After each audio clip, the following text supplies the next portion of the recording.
ஒற்றை நம்பிக்கை தலைவர் தந்த தமிழ் கொடை அருமை அண்ணன் செந்தமன் சீமான் உங்களோடு.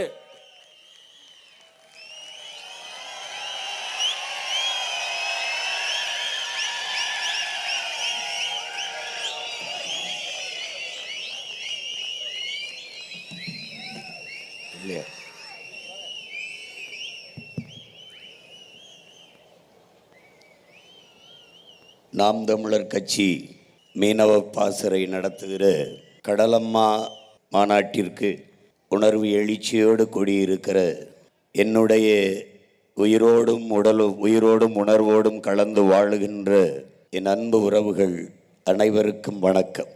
கடல் என்பது ஒரு நீர்ப்பரப்பு என்றுதான் எல்லோரும் இங்கே நினைத்து கொண்டிருக்கிறார். கடல் என்றால் என்ன? கடல் இல்லை என்றால் இந்த பூமி என்னாகும் என்கிற அறிவியல் உயிரியல் உண்மையை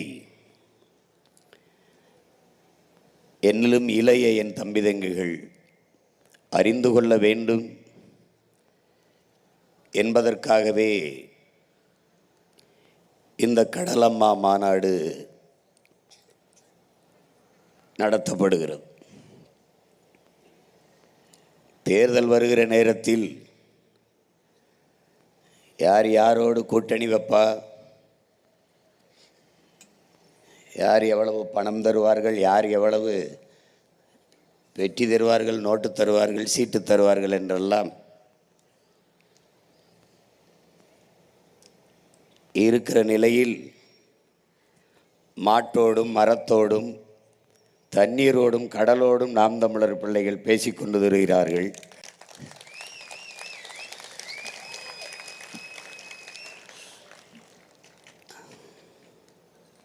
தமிழன்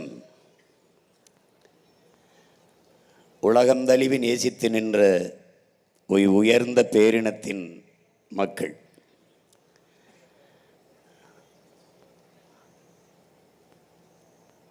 இயற்கையை, உலக உயிர்களை போற்றி கொண்டாடிய ஒரு பேரினத்தின் பிள்ளைகள்.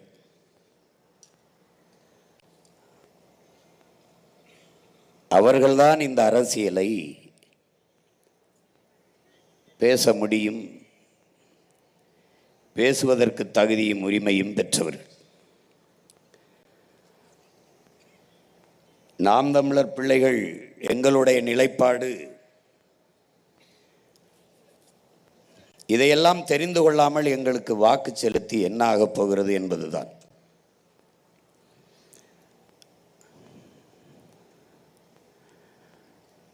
மரம், மலை, ஆறு, தண்ணீர், கடல் இதற்கெல்லாம் எங்களுடைய ஓட்டு இல்லை. ஆனால் இவைகளிடத்தில் தான் எங்களுடைய உயிர் இருக்கிறது என்பதை உணர்ந்து அறிந்த பிள்ளைகள் நாம் தமிழர் பிள்ளைகள் என்பதால்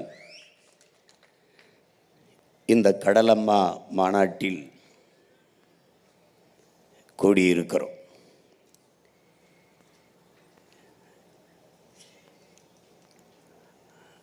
என் அன்பிற்குரிய தம்பி தங்கைகளே, பேரன்பு கொண்டு நான் நேசிக்கின்ற என் அன்பு பெற்றோர்களே, உங்கள் பிள்ளைகள் எடுத்து வைக்கும் இந்த அரசியலை ஆழ்ந்து கவனியுங்கள். ஓட்டுக்கு நிற்கிறவர்கள் இதையெல்லாம் செய்ய மாட்டார்கள். நாட்டுக்காகவும் மக்களுக்காகவும் நிற்கிற பிள்ளைகள் தான் இது போன்ற அரசியலை முன்னெடுப்பார்கள்.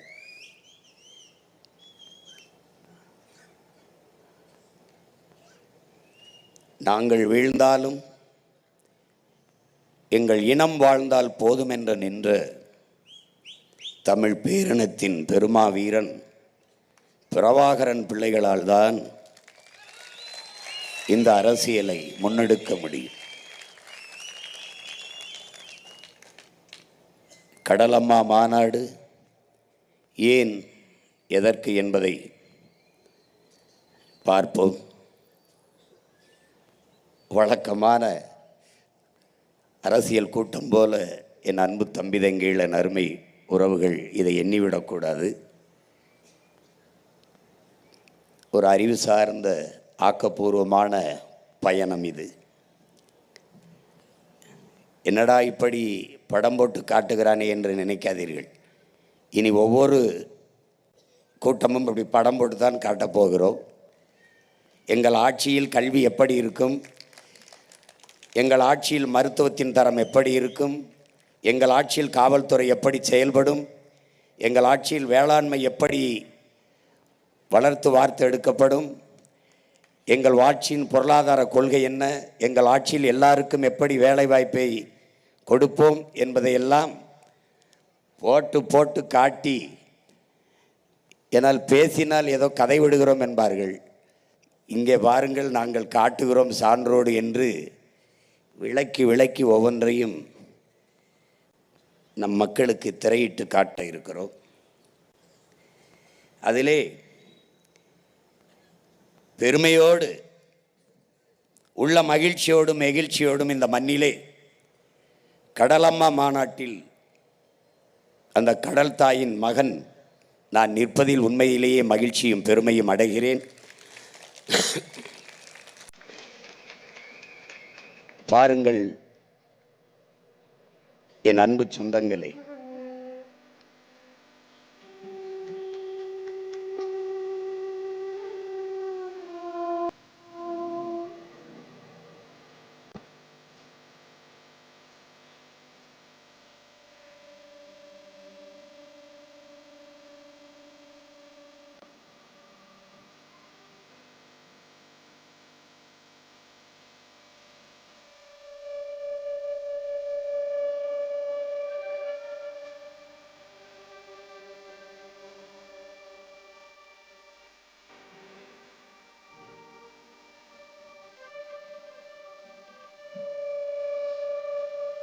நம்ம அம்மா கடல் அம்மா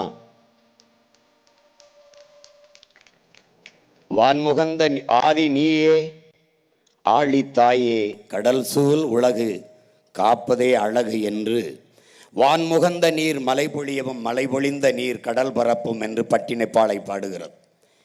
குறிஞ்சியும் மலை சார்ந்த இடமும் குறிஞ்சி, காடும் காடு சார்ந்த இடமும் முல்லை, வயலும் வயல் சார்ந்த இடமும் மருதம், கடலும் கடல் சார்ந்த இடமும் நெய்தல். இதிலே இந்த நெய்தல் நிலம் மனிதகுல வரலாற்றில் 4வது தாய்மடி என்பதை என் அன்பு பிள்ளைகள் அறிந்து கொள்ள வேண்டும்.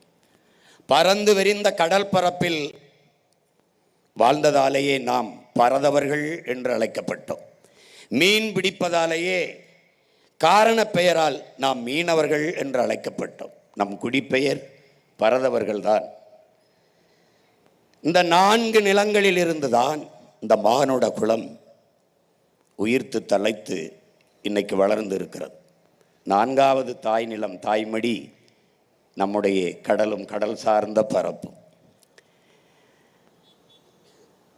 5வது நிலம் பாலை. அது இயற்கை நிலம் அல்ல, செயற்கை நிலம். முல்லையும் குறிஞ்சியின் முறைமையில் திரியின் நிலம் நடுக்குற்று நல்லியல்பு இழந்து பாலை எனும் படிமம் கொள்ளும் என்று நம்முடைய பாட்டனார் இளங்கோவடிகள் சிலப்பதிகாரத்திலே பாடி தந்திருக்கிறார். இப்போது கடல் உலகின் முதல் அதிசயம், சப்தமிடும் ரகசியம், கால வெள்ளம் தேங்கி நிற்கும் நீள பள்ளம், வாசிக்க கிடைக்காத வரலாற்றை எல்லாம் தின்று செரித்து நின்று சிரிக்கும் நிஜம் என்கிறார் நம்முடைய கவி பேரரசு வைரமுத்தவர்கள் தண்ணீர் தேசத்திலே. இங்கே இந்த கடல் எப்படி உருவானது? 450 கோடி ஆண்டுகளுக்கு முன்பு சூரியனில் ஏற்பட்ட பெருவெடிப்பின் காரணமாக பிளந்து பிரிந்த துகள்கள் தான். அதில் ஒன்றுதான் இந்த பூமி. அதில் 400 கோடி ஆண்டுகளுக்கு முன்பு சூரியனிலிருந்து வெடித்து சிதறும்போது அங்கிருந்து வந்த நீராவி, இந்த பாறைகள், அதுகளில் இருந்து வழிந்து வந்த நீர் முதலில் நெருப்பு துகளாக இருந்து நாளடைவில் மேல்மட்டம் குளிர்ந்து நீர் உருவாகி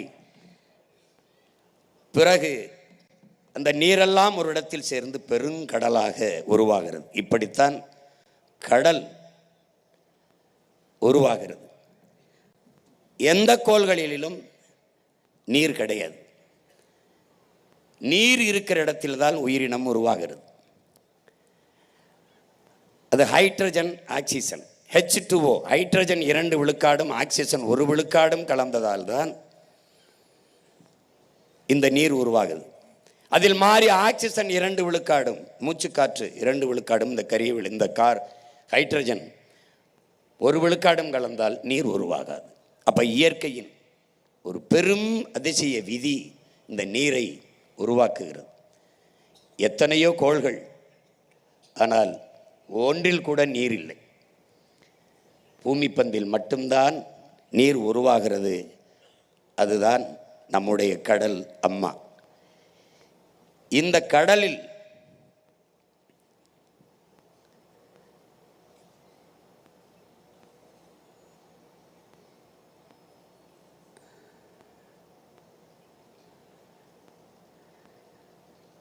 கடலில் இருந்துதான் என் அன்பு தம்பி தங்கைகளே, இதை பாருங்கள். 350 ஆண்டுகளுக்கு முன்பு ஒரு செல் உயிரி, நீங்கள் படித்திருப்பீர்கள். இதை பிரசவித்த நம் தாய் கடல். அதனால்தான் அவள் கடல் அம்மா. உலக உயிரில் முதல்ல பிரசவித்த தாய் அவள்தான். அவளுடைய கருப்பையில்தான் இந்த ஒரு செல் உயிரினம் உருவாகிறது. அதை பிரசவித்தவள் கடல். அதனால்தான் அவள் கடல் அம்மா.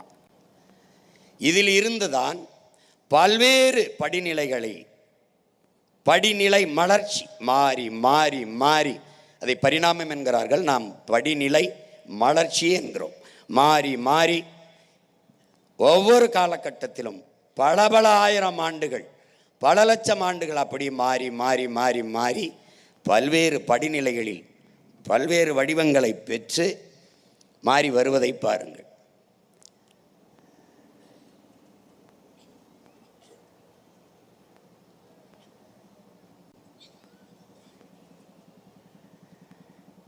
நிலப்பரப்பில் தோன்றிய எல்லா உயிர்களும் வளர்ச்சியடைய ஆதித்தாயான அந்த கடலே காரணமாக இருக்கிறார். அதனாலேயே அவள் நம்முடைய கடல் அம்மா. படிமலர்ச்சியை பாருங்கள். அடுத்த நிலை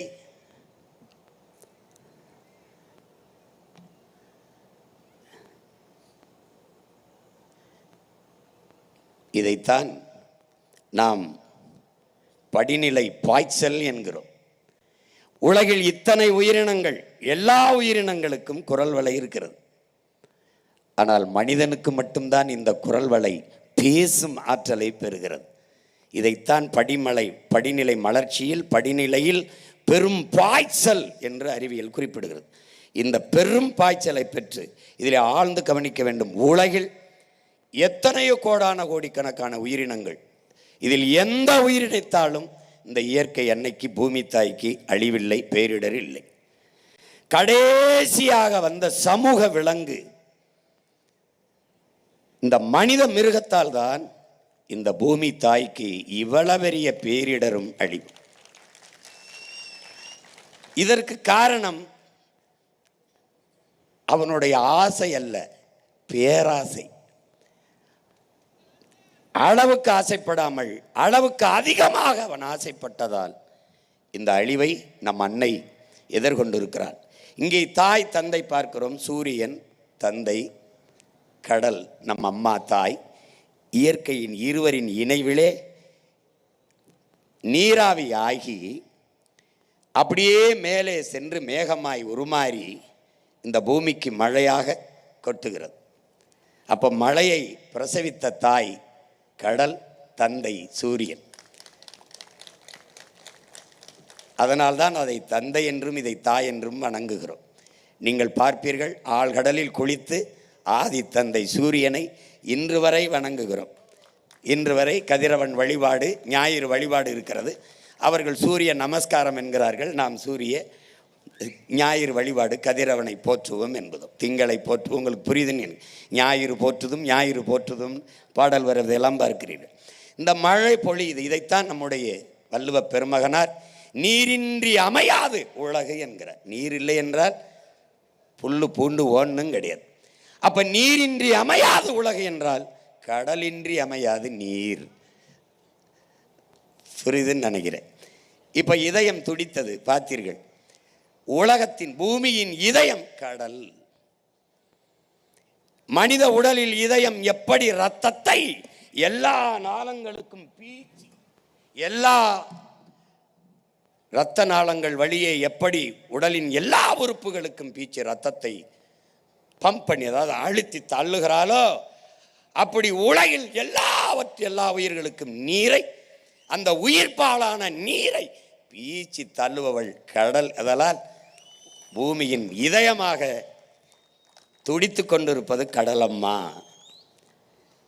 அவள் இல்லை என்றால் ஒண்ணுமில்லை. 70 விழுக்காடு கடல்தான். என் அன்பு தம்பி தங்கைகள் புரிந்து கொள்ள வேண்டும். இந்த பூமியில் 70 விழுக்காடு நீரால் நிரம்பி இருக்கிறது. மீதி 30 விழுக்காடு தான் தரை பகுதி. அதிலே 1/3 காடு இருக்க வேண்டும். அப்படி என்றால் 20 விழுக்காடு தான் நிலப்பரப்பு. அந்த 20 விழுக்காட்டு நிலப்பரப்பில் வாழ்கிற இந்த மனித பதர்களால் தான் இவ்வளவு சிக்கல் இந்த பூமிக்கு வருகிறது. காட்டில் வாழ்ற விலங்குகளால ஒரு பிரச்சனையும் இல்லை, கடலுக்குள் இருக்கிற உயிரினங்களால ஒரு பிரச்சனையும் இல்லை. தரையில 20 விழுக்காட்டு தரையில் வாழுகிற இந்த தற்குறி கூட்டத்தால தான் இவ்வளவு பிரச்சனை வருது.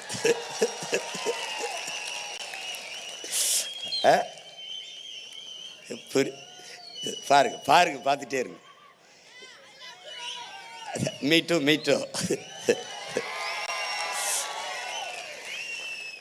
எனவே இந்த பூமி பந்து 70 விழுக்காடு நீரால் சூழப்பட்டிருக்கிறது. இதை ஆழ்ந்து என் அன்பு பிள்ளைகள், 100 கோடியே 36 லட்சம் கியூபிக் கிலோமீட்டர் இந்த நீர் பரப்பு, அதான் கடல் பரப்பு. 100 கோடியே 36 லட்சம் கியூபிக் கிலோமீட்டர்.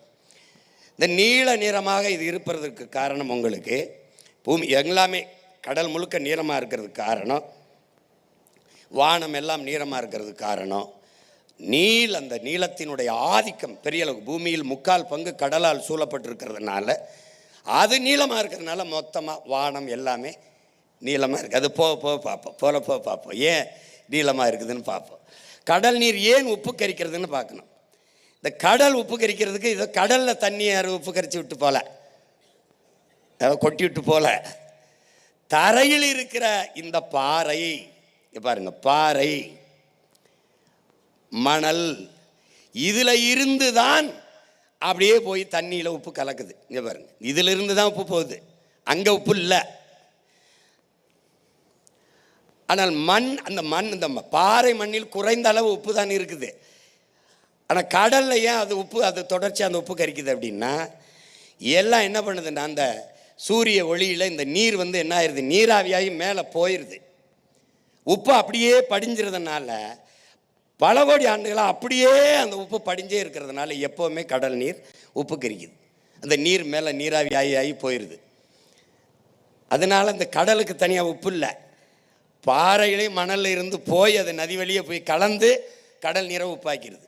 அப்போ கடல் நீர் உப்பு கரிக்குது, கரையில் இருக்கிற நீர் அதை தொன்னா உப்பு கரிக்கல. காரணம் அங்கே இருக்கிற மணல் மேடு. இந்த பாரு மணல் மேடு, மணல் குன்றுகள்னு பேர் இதுக்கு. அது ஒரு சின்ன மணல் மலை, அதுதான் அந்த உப்பை இந்த பாரு அதை என்ன செய்யுது, அப்படியே உறிஞ்சிக்கிட்டு உப்பை உறிஞ்சிக்கிட்டு நல்ல தண்ணீரை கீழே கொண்டு போகுது. இப்போ இந்த உப்பு அது ஒரு வேளாண்மையாக நம்ம பார்க்கப்படுது. உப்பு அந்த காலத்தில் உப்பு தங்கத்துக்கு இணையான விளைவித்திருக்கு. அதில் இந்த பாருங்க, உப்பளத்துக்கு அந்த உப்பு நிலத்துக்காக போர் நடந்திருக்கு. அது யாருக்கு சொந்தம்ட்டு, தங்கத்துக்கு இணையாக இருந்திருக்கு. உப்பு பாறைகளுக்கு உரிமை கோரி போர் நடந்திருக்கு. பாரு எப்படின்னு சண்டை போட்டிருக்கான். நம்ம உப்பை இன்னைக்கு மதிக்கிறது இல்லை. இராணுவ வீரர்களுக்கு சம்பளமாக சம்பா அலம் நெல்லையும் உப்பையும் கொடுத்துருக்கான். அலம் என்றால் உப்பு, சம்பா என்றால் நெல். ரெண்டும் சம மதிப்பில் இருந்திருக்கு. உப்பின் மதிப்பு தங்கத்துக்கு இணையா இருந்திருக்கு.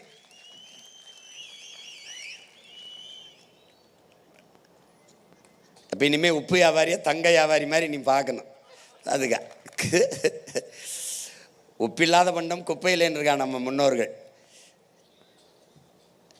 இதுக்கு என்னன்னா, இது பார்த்துக்க, நீ வெளியில தான் அதிகமாக மலைத்தொடரை நீ பார்க்குற. 56,000 கிலோமீட்டர் கடலுக்குள்ள பெரிய மலைத்தொடர் இருக்கு. போகுது பாரு. இந்த இவ்வளவு நீளமான மலைத்தொடர் தரையில் இல்லை. ஏன்னா இதுதானே பெரிய பரப்பு. 70 விழுக்காடு கடல் தானே. 56,000 கிலோமீட்டர். இதிலே அதிகப்படியாக ஆக்சிஜனை இது பாரு உள்ள ஒரு அருங்காட்சியகம் இருக்குது. பூரா உயிரினங்கள். இதில் 25 விழுக்காடு கடலுக்குள்ள வாழுகிற உயிரினத்தை தான் இதுவரை கண்டுபிடிச்சிருக்கோம். 75 விழுக்காடு உயிரினங்கள் இன்னும் கண்டுபிடிக்கப்படவே இல்லை. 100 கோடிக்கு மேற்பட்ட உயிரினங்கள் கடலுக்குள்ள வாழும்ன்றான். 100 கோடிக்கு மேற்பட்ட உயிரினங்கள் யாரும் கண்டுபிடிக்கல. இந்த 25 விழுக்காடு தான் கண்டுபிடிச்சிருக்கான்.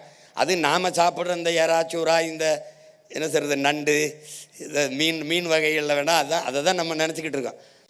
இப்போ உப்பை தந்தது யாரு? கடல். முதல்ல உப்பு, கடல்ல இருந்து உப்பு தந்துடுச்சு. அடுத்து யாரு? உணவு. இதில் நீ நல்லா கவனிக்கணும்.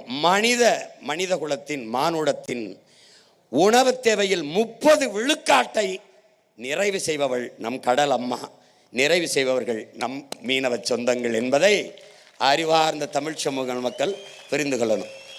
அப்போ 30 விழுக்காடு நில வேளாண்மை, மறுபடி அந்த ஆடு மாடுகள் இதெல்லாம் போக கடல் உணவு மட்டும் 30 விழுக்காடு மனித உணவு தேவையை நிறைவு செய்து.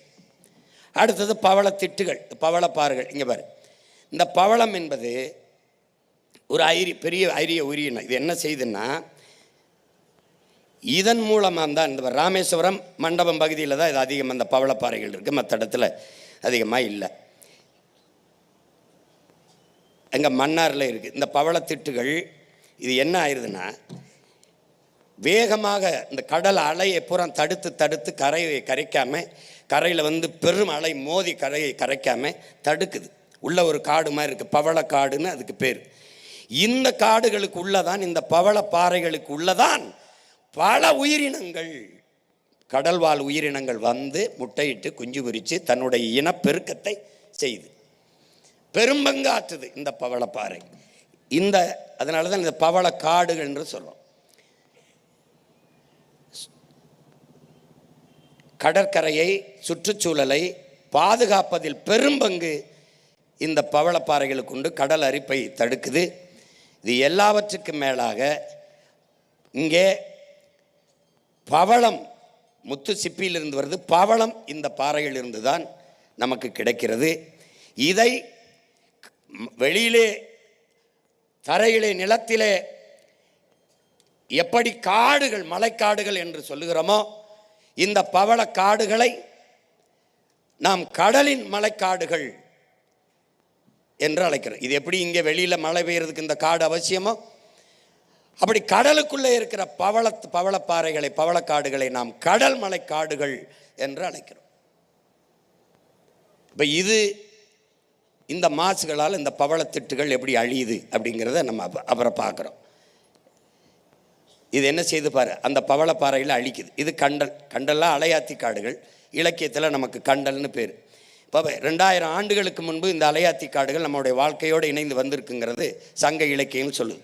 இந்த இந்த அலையாத்தி காடுகள் கடலுக்கும் நிலப்பரப்புக்கும் இடையே, நீர்ப்பரப்பு கடலுக்கும் நிலப்பரப்புக்கும் இடையே இருக்கிற ஆறுகளில், கரையோரங்களில் இந்த அலையாத்தி காடுகள் இருக்குது.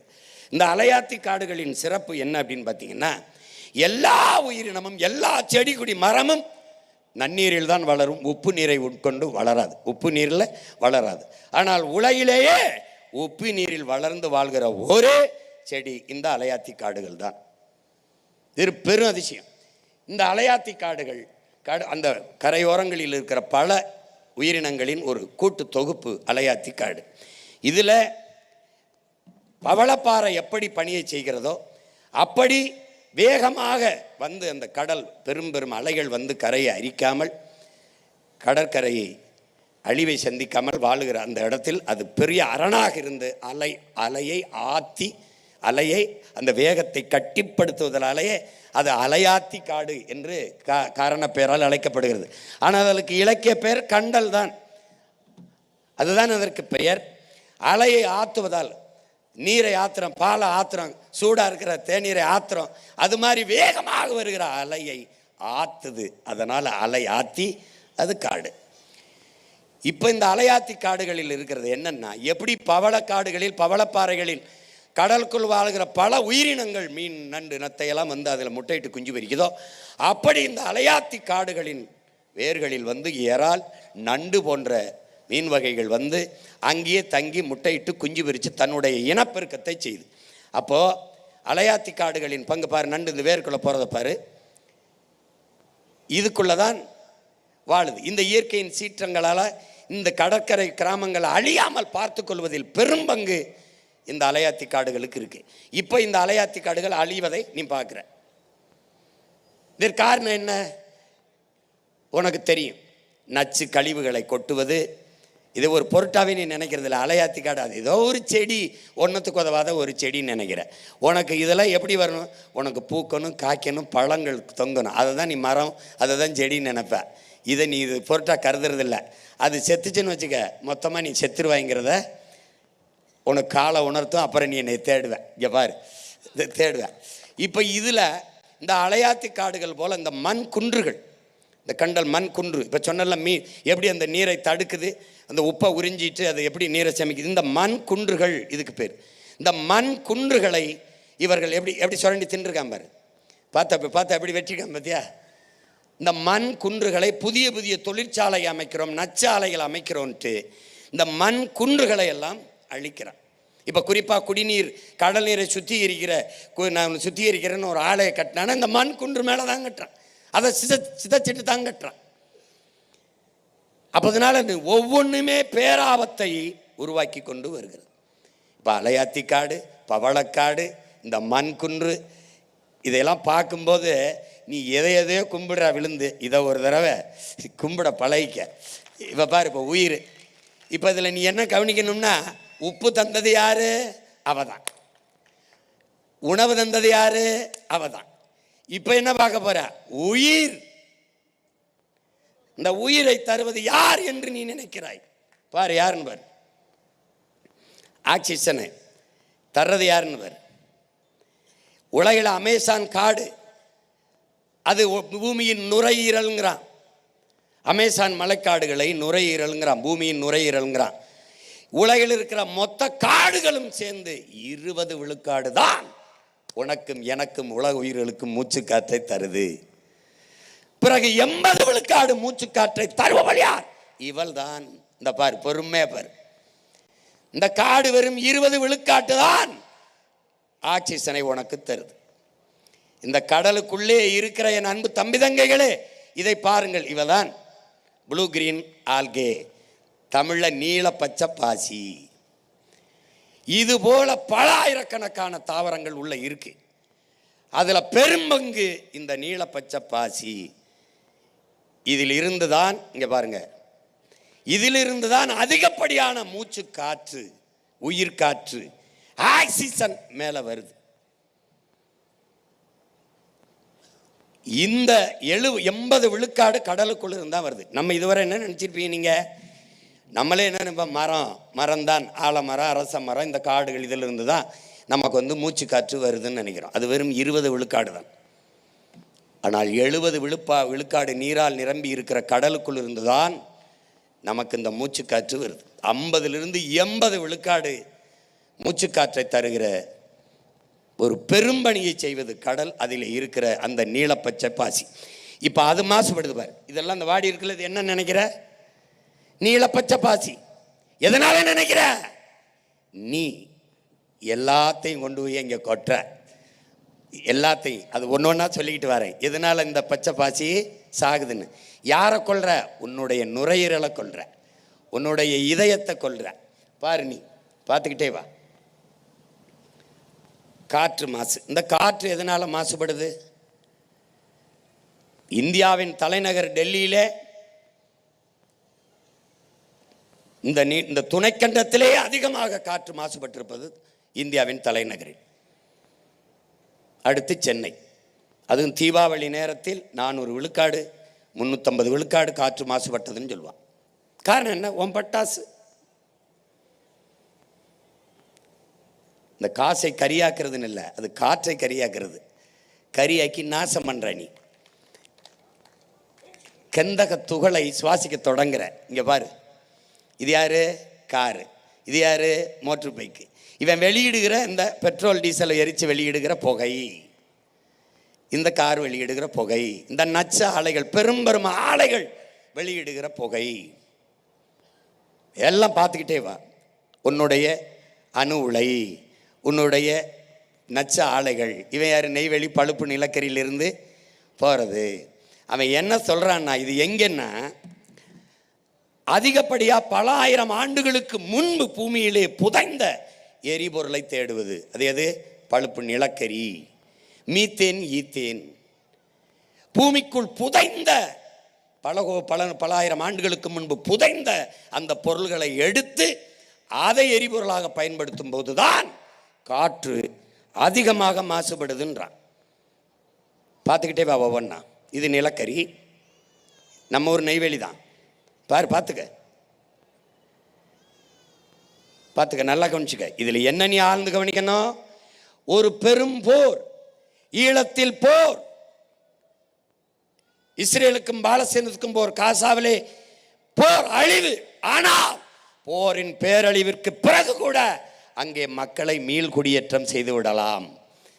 ஆனால் மீத்தேன், ஈத்தேன் எடுத்த இடத்திலே, நிலக்கரி எடுத்த இடத்திலே, அணு உலை வெடித்த இடத்திலே மறுபடி நீ மக்களை குடியேற்ற முடியாது. அப்ப போரையும் விட பேரழிவு இவங்க தான். இதை நல்லா கவனிச்சு பார்த்துக்கிட்டே வா. காற்று மாசு யாரு? இது யாரு? Methane, ethane. பார்த்து எப்படி எரியறான் பாரு நீ. இவன் யாரு? Hydro carbon. இவன் தான் எல்லாம். இது யார் இங்கே வெடிச்சது? இதனால என்ன ஆயிடுதுன்னா, இந்த காற்றால என்ன ஆகுது? இதனால என்ன ஆகுதுன்னா, இந்த நச்சு காற்றுகள் இப்படி மேலே போகுது. மேலே போய் என்ன பண்ணுது? இது இங்கே நுட்பமாக நீங்கள் அன்பு தம்பிதங்கள் விளங்கிக்கணும். பூமிக்கும் நமக்கு 15 கோடி கிலோமீட்டர் இருக்கு. சூரியனுக்கும் பூமிக்கும் இடையில 15 கோடி கிலோமீட்டர் தூரம் இருக்கு. ஆனாலும் அங்கே இருக்கிற சூரிய வெப்பத்தை நம்மளால் தாங்க முடியல. மரத்து நிழல்ல போகிறோம், கொடையை பிடிக்கிறோம். 15 கோடி கிலோமீட்டர். அந்த வெப்பத்தை இடையில் தணிப்பவன் யார்? காற்று மண்டலம், வளி மண்டலம்ங்கிறான். காற்று படலம், அதை ஓசோன் என்று அறிவியல் சொல்லுது. அந்த காற்று படலம் என்ன செய்யுது? சரியா பூமியிலிருந்து 30 அல்லது 50 கிலோமீட்டர் தொலைவில் அந்த காற்று படலம் இருக்கு. அது வேகமாக சூரியனிலிருந்து வருகிற தகிக்க முடியாத, சகிக்க முடியாத வெப்பத்தை அப்படி தடுத்து அப்படியே நிறுத்துது. அதாவது ஃபில்டர் பண்ணுது, வடிகட்டுது. அப்ப சூரிய ஒளி பட்டு தெரிக்குது. அதுல மழை தான். உட்காரு, மழைதாயா? ஏய், கடலம்மா பேசும்போது மழை பெய்யலைன்னா அப்புறம் என்னடா இருக்கு? கடலுக்கு என்னடா மரியாதை இருக்கு? நீ நனைஞ்சா முளைச்சு போறதுக்கு வெங்காயம் இல்லை, விதையும் இல்லை, வெள்ளை பூண்டும் இல்லை. உட்காரு, உட்காரு.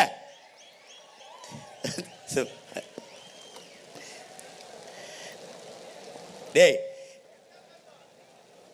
டேய், மழைக்கு மரியாதை கொடுக்க கத்துக்கடா. டேய் இறக்குடா, டேய் இறக்குடா, கீழே போட்டு உட்கார்றா. டேய் உட்கார்றா.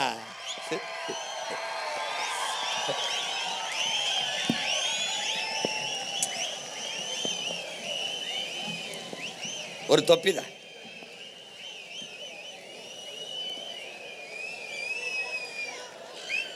அவ்வளோதான், போயிருச்சு. சும்மா நம்மளை வாழ்த்திட்டு போகுது.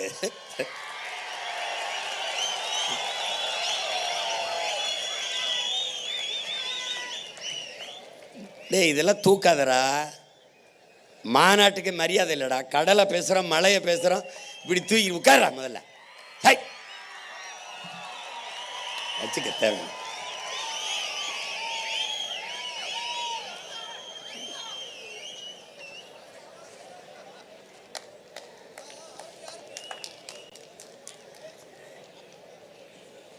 டேய், குண்டு மழை பொழியும் போதே ஓடாம ஒரு இடத்துல நின்ன வீர மறவர்களின் பிள்ளைகள். குளிர் குளிர் மழைக்காடா நம்ம கலைஞ்சு போயிடுவோம்.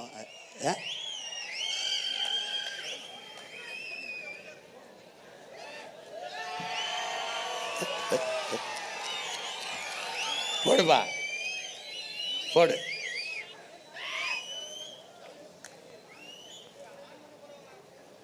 அங்க போடு, போடு.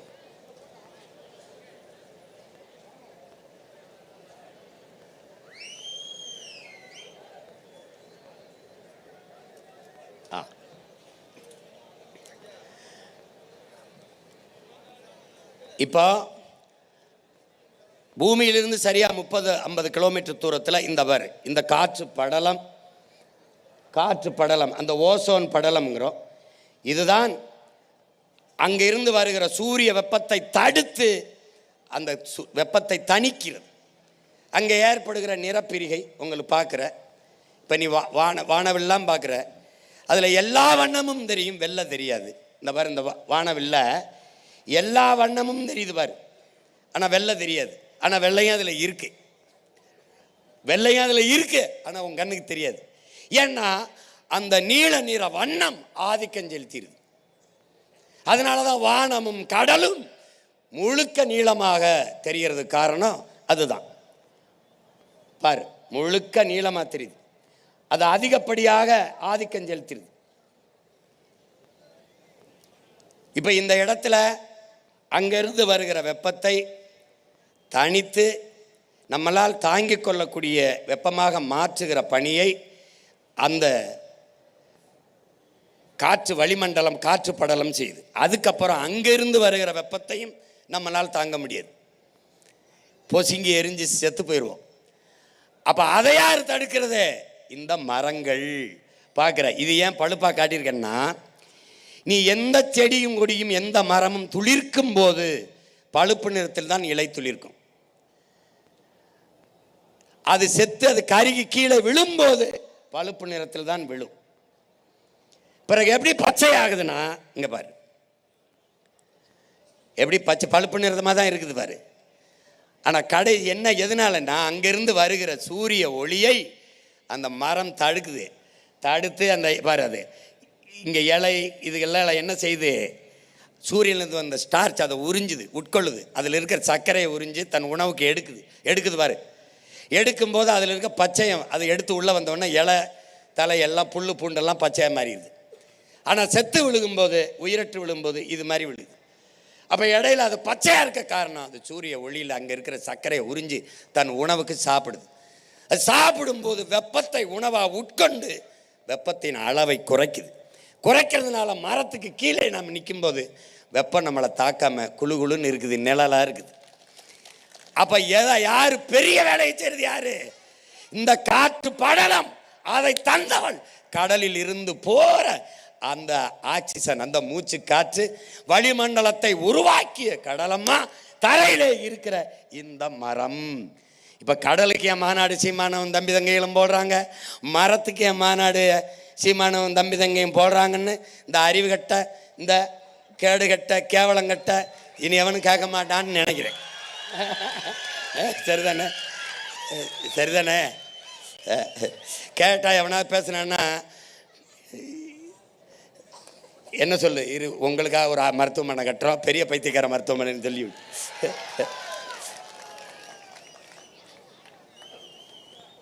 இப்போ இந்த காடுகள் இது என்ன செய்யுதுன்னா, புவி வெப்பமாகறனால என்ன நமக்கு பிரச்சனை அப்படிங்கிறத நீ பார்த்துக்கணும். இது என்ன செய்யுதுன்னா, பூமிக்கு மேலே இந்த நச்சு காற்றுகள்லாம் இருக்குது பார்த்தியா, இந்த நச்சு காற்று எது, மீத்தேன், ஈத்தேன், இந்த ஹைட்ரோ கார்பன் எடுக்கிறது, இந்த நெய்வேலி பழுப்பு நிலக்கரி இதிலிருந்து போகிறது, அணு உலை, இந்த என்ன சொல்கிறது, இந்த நச்சாலைகள், உர தொழிற்சாலை, இது எல்லாத்துலேயும் இருந்து போகுது பாரு. இந்த அனல் மின்சாரம், இந்த அணுக்கழிவு எல்லாம் மேலே போகுது பார்த்தியா, காற்றாகி இந்த கார் வெளியிடுகிற, மோட்டர் பைப் வெளியிடுகிற, சிப்காடுங்கிற தொழிற்சாலை, இது எல்லாம் போகிற இந்த காற்றுகள் எல்லாம் என்ன செய்யுதுன்னு பார்த்தீங்கன்னா, இங்கே இந்த பூமியிலிருந்து சரியாக ஒரு 15 கிலோமீட்டரில் போய் காட்டிருக்கேன் பார்த்தியா, கருப்பாக ஒரு போர்வை மாதிரி படலை மாதிரி படந்துக்குது. அதுக்கு மேலே 50 கிலோமீட்டரில் ஒரு காற்று படலம் இருக்குது, அதுக்கு கீழே ஒரு கருப்பு படலம் இருக்குது. இந்த படலத்தை உருவாக்கியவன் யார்? நம்ம தான். அது எது? இந்த நச்சு ஆலைகளில் இருந்து வெளியாகிற இந்த கரும் புகை, ஏசி, இந்த குளிர்சாதன பெட்டி, இந்த நீராவி, இது எல்லாம் கலந்து போய் சேர்ந்து சரியா பூமியிலிருந்து 15 கிலோமீட்டரில் இப்படி கருப்பாக நின்றுக்கிறது. இதனால என்ன பிரச்சனை என்ன பிரச்சனைனா, சூரியனிலிருந்து வருகிற வெப்பம், பகலில் இருக்கிற வெப்பம் இரவில் நீல அலை கதிர்களாக மேலெழுந்து சென்று போய் குளிர்ந்துருது. ஆனால் இந்த பகலில் வருகிற சூரிய வெப்பம் இரவில் நீலலை கதிர்களாக மேலே எழுந்து செல்கிற போது அதை மேலே போக விடாமல் இந்த கருப்பு போர்வை போட்டு போர்த்தியதை போல இந்த புகை, இந்த படலம் என்ன செய்து, இந்த தூசிகளால், இந்த நச்சு புகைகளால் உருவான படலம் திருப்பி பூமிக்கு அனுப்பிடுது. நன்கு என் தம்பி தங்கைகள், என் பேரன்பு மிக்க பெற்றோர்கள் புரிந்துக்கணும். இது பூமிக்கு திருப்பி அனுப்புறதுனால என்ன ஆயிருதுன்னா, இந்த வெப்பம் மேலே போகாமல் பூமியிலே நிரந்தரமாக தங்கி விடுவதால் பூமி வெப்பமாகிறது, புவி வெப்பமாகிறது. புரிஞ்சிருச்சா? இந்த புவி வெப்பமாவதால் என்னென்ன பிரச்சனை?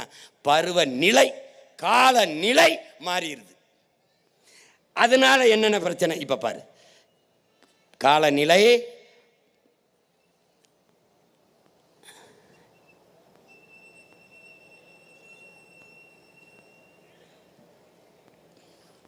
மேலே போய் குளிர விடாமல் தடுத்துருது. அது அண்ணன் சொன்னது தான்.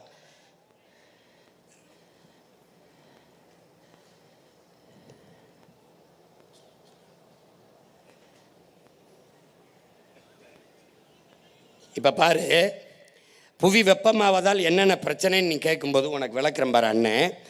இந்த பூமி வெப்பமாகிறதுனால இப்போ என்ன செய்யுது, பூமியில் பெரும்பங்கு யார்? கடல் நீர். அது கொதிக்க ஆரம்பிக்குது, அது வெப்பமாகுது. இந்த கடல் நீர் வெப்பமாகும்போது பாரு, இந்த ஒலை கொதிக்குது, அந்த கடல் வெப்பமாகுது, கொதிக்குது, இங்கே பாரு கொதிக்குது. இப்போ நீ என்ன புரிஞ்சுக்கணும்னா, இந்த வெந்நீரில் ஒரு உயிரோட ஒரு மீனையோ ஒரு எதையோ ஒன்று போட்டின்னு என்ன போகும்? செத்து போகும். அப்போது கடல் அளவுக்கு அதிகமாக கொதிக்கும் போது என்ன ஆயிடுது? கடலுக்குள்ளே இருக்கிற பல கோடிக்கணக்கான உயிரினங்கள் செத்து போகுது. அதில் நமக்கு மூச்சு காற்றை தருகிற செடிகளும், அந்த நீல பச்சை பாசி, அந்த மாதிரி பவளம், அதுவும் செத்து போகுது. அளவுக்கு அதிகமான வெப்பம். இப்போ புவி வெப்பமாகுதுனால பருவநிலை மாறுவதால காற்று அழுத்தம் உருவாகுது. இந்த உருவாகுது பார்த்தியா? உருவாவதுனால என்ன பிரச்சனை என்றால், பருவமழை என்ற ஒன்று இல்லாமல் போயிடுது. இப்போ பருவமழை பெய்யும், இந்த நேரத்தில் வெள்ளம் வரும், தேக்கி வச்சுக்கணும், இந்த நேரத்தில் விவசாயம் பண்ணலாம், வேளாண்மை செய்யணும் அப்படிங்கிறது மாறிடுது. அப்போ என்ன ஆயிடுது? பருவநிலை மாறுவதால் பெரும் மழை, புயல் மழை என்று ஆயிடுது. பருவமழையே இல்லை, பருவமழை கிடையாது. இந்த பருவமழை பொய்யாகி போய் புயல் மழை, பெருமழை, இது ரெண்டு தான் இருக்குது இங்கே பூமியில். இனி இது ரெண்டுக்கு தான் வாய்ப்பு இருக்குது. காரணம் என்ன? புவி வெப்பமாகுது.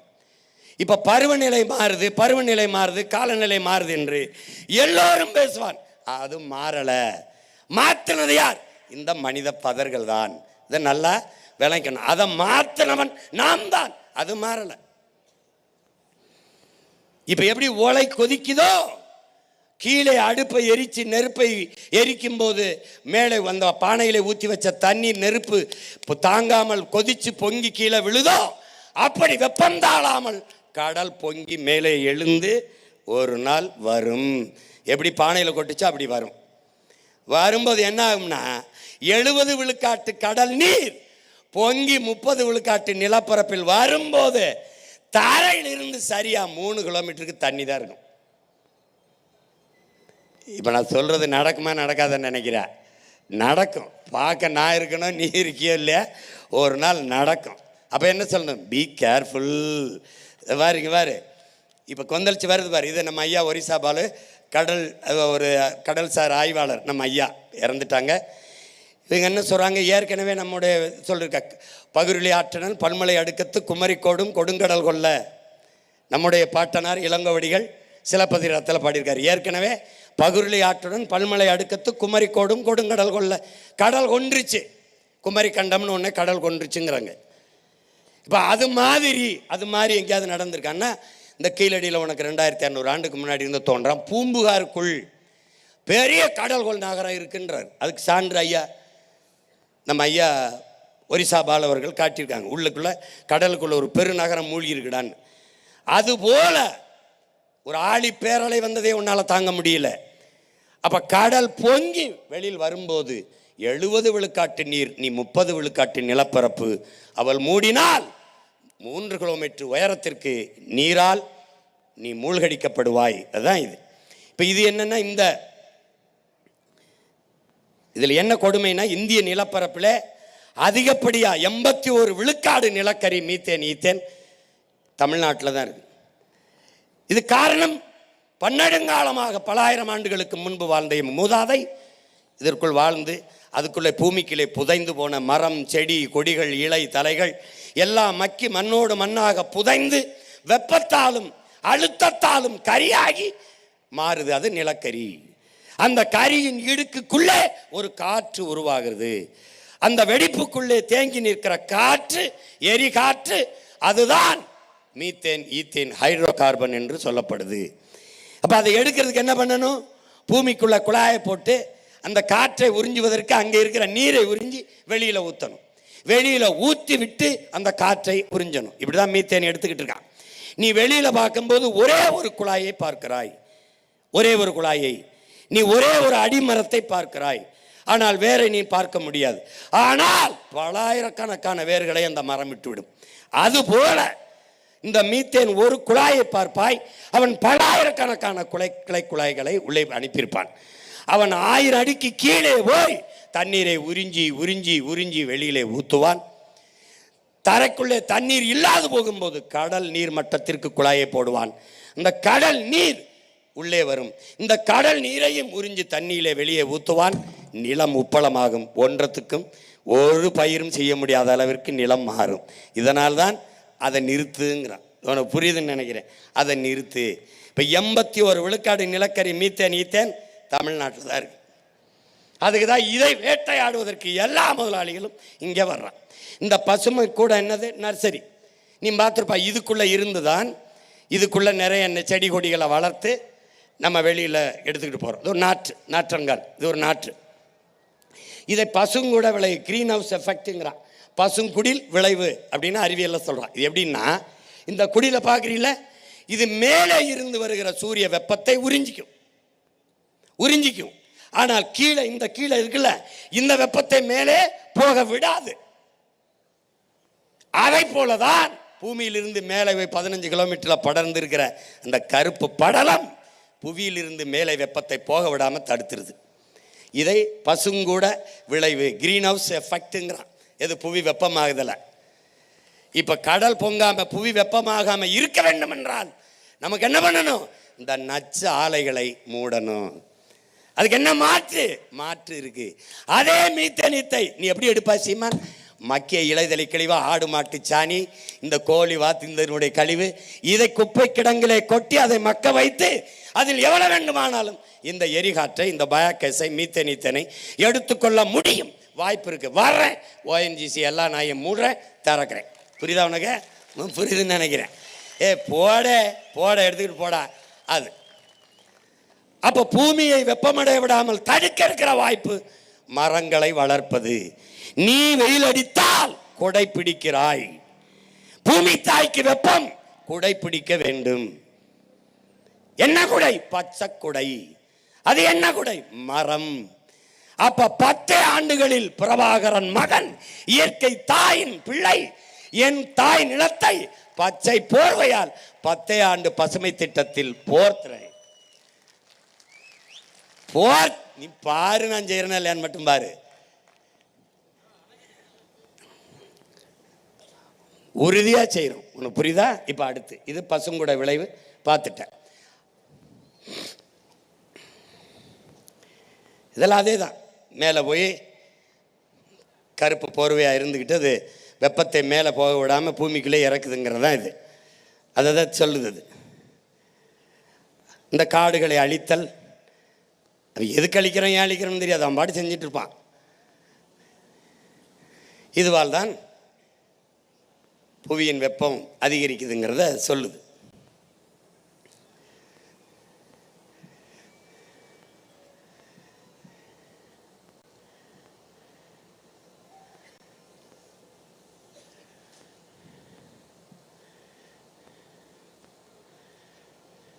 இதில் என்ன சொல்லுவதுன்னா, இந்த பூமியிலிருந்து நம்ம எடுக்கிற மீத்தேன் ஈத்தேன் இருக்குல்ல, அதன் அளவு குறைவு. அந்த மீத்தேன் ஈத்தேனின் பயனும் வாழ்நாளும் குறைவு. அது எவ்வளவு தூரம் பயன்படும்னா கொஞ்சம் தான். அதனுடைய வாழ்நாள் இருக்குல்ல, ஆயுள் இருக்குல்ல, அதுவும் குறைவு தான். ஆனால் அதனால் ஏற்படுகிற தீமை பின்விளைவு ரொம்ப அதிகம். அந்த மீத்தேன் ஈத்தேன் இந்த பூமிக்குள் இருந்து பல ஆண்டுகளுக்கு முன்னாடி புதைந்திருக்கிற அந்த மூலப்பொருளை எடுத்து ஏற்படுத்துகிற உருவாக்குகிற எரிகாற்று தயாரிக்கிற இந்த மீத்தேன் ஈத்தேன் இதில் இருந்து வருகிற நச்சு காற்று தான் காற்று மாசு தான் மிக அதிகம்ங்கிறான். அப்போ இதனால் ஏற்படுகிற பின்விளைவு தீமை தான் மிக அதிகம்ங்கிறான். அப்போ முதல்ல இதை கை வைக்கணும். இந்த அயோக்கிய பயலை மூடிட்டு மாற்று. சிங்கப்பூர் ஒரு சின்ன நாடு, இதே மீத்தேன் ஈத்தேனை மக்கிய மரக்கழிவில் இருந்து எடுக்குது. நம்முடைய அப்பா நம்மால் வரவர்கள் ஆடு மாட்டு சாணத்தில் இருந்து எவ்வளவு வேணுமானாலும் பயோகேஸ் எடுக்கலாம். என்னுடைய தம்பி மன்னார்குடியிலே மனித கழிவு ஆடு மாட்டு கழிவில் இருந்து பயோகேஸ் இந்த எரிகாற்றை எடுத்து வீட்டுக்கு அம்மாவுக்கு அடிப்பெருக்க கொடுக்குறான், மின் விளக்கு பொருத்துகிறான், அவனுடைய உந்தூர்லேயே ஓட்டி செல்கிறான். என்ன காட்சி இருக்குது, நான் போடுறேன். அவன் வீட்டில் செய்கிறான், உங்கள் பிள்ளை நான் வந்து நாட்டில் செய்கிறேன்றேன். இவ்வளவுதான், இவ்வளவுதான். புரிஞ்சிருச்சுன்னு நினைக்கிறேன். பார்த்துக்கிட்டே வா.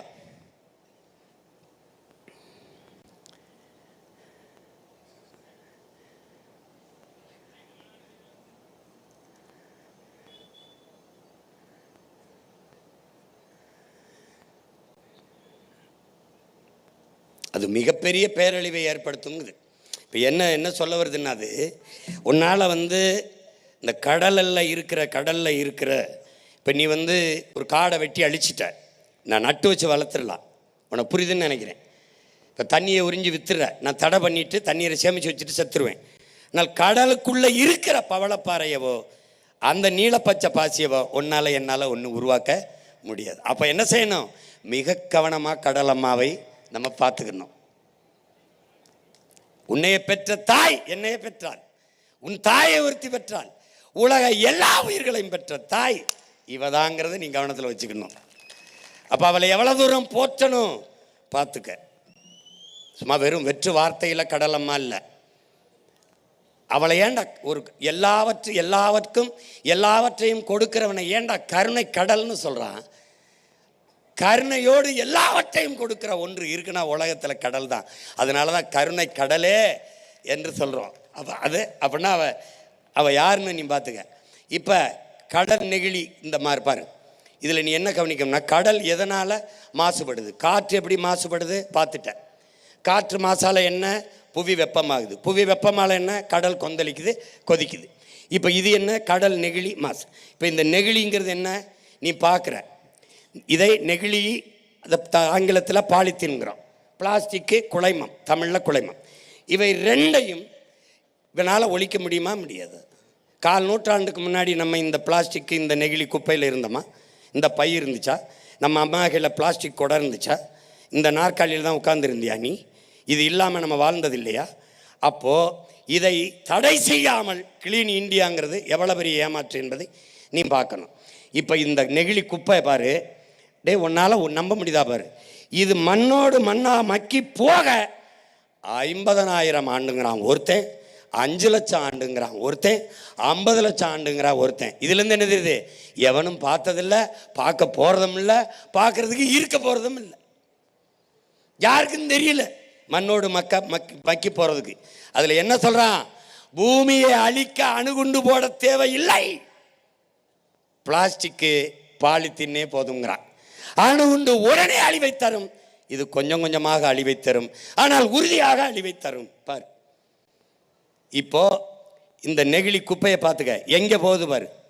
நீ எங்கே போட்டாலும், தரையில் எங்கே போட்டாலும் இறுதியாக போய் சேர இடம் உன் தாயின் மடிதான்.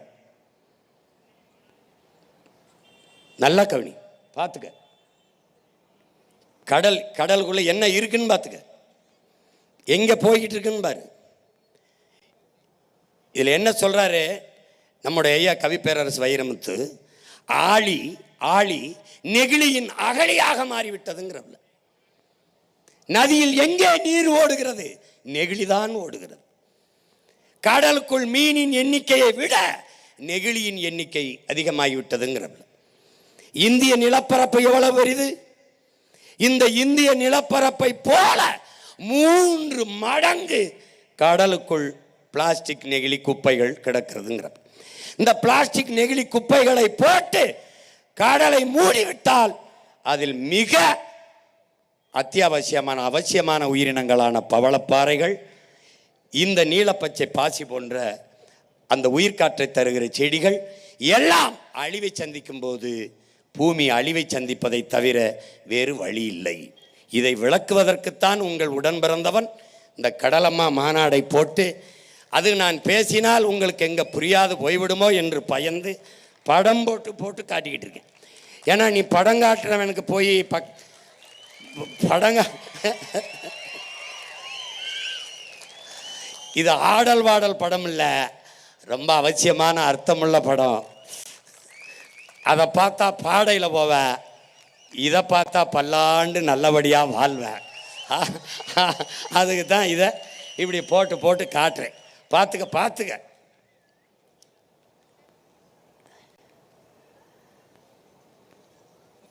$12,500 கோடி கிலோ. எவ்வளவு?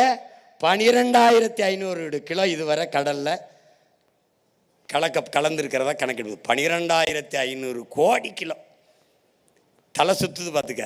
பார்த்துக்க. நீ நினைக்கிற ஒரு போத்தலை தூக்கிட்டு அப்படி போடுற. நான் ஆட்சிக்கு வந்தவரன்னு போட்டுறேன் பார்ப்போம். 6 மாதம் உள்ளதுக்கு போட்டுருவேன். நீ நினைக்கிற நீ எல்லாம் உண்மையிலே என் தம்பி தங்கை தானே.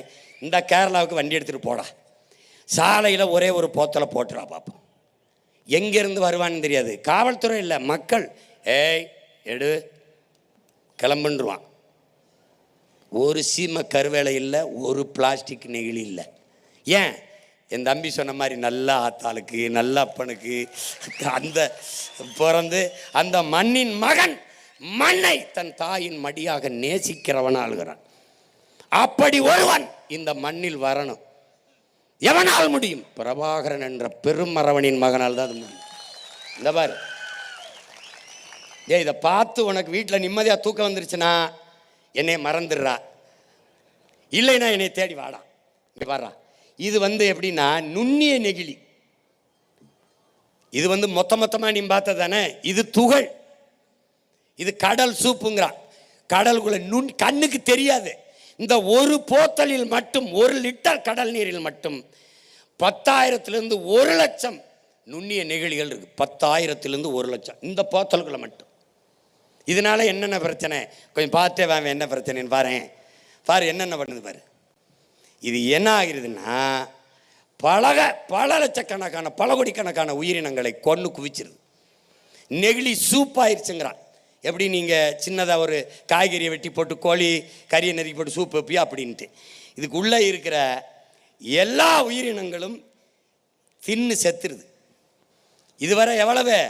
10 கோடி அளவில் இருக்குங்க. இந்த நெகிழியால் செத்தது 10 கோடிக்கு மேலே செத்துருக்குன்றான். பார்த்துக்க பாரு.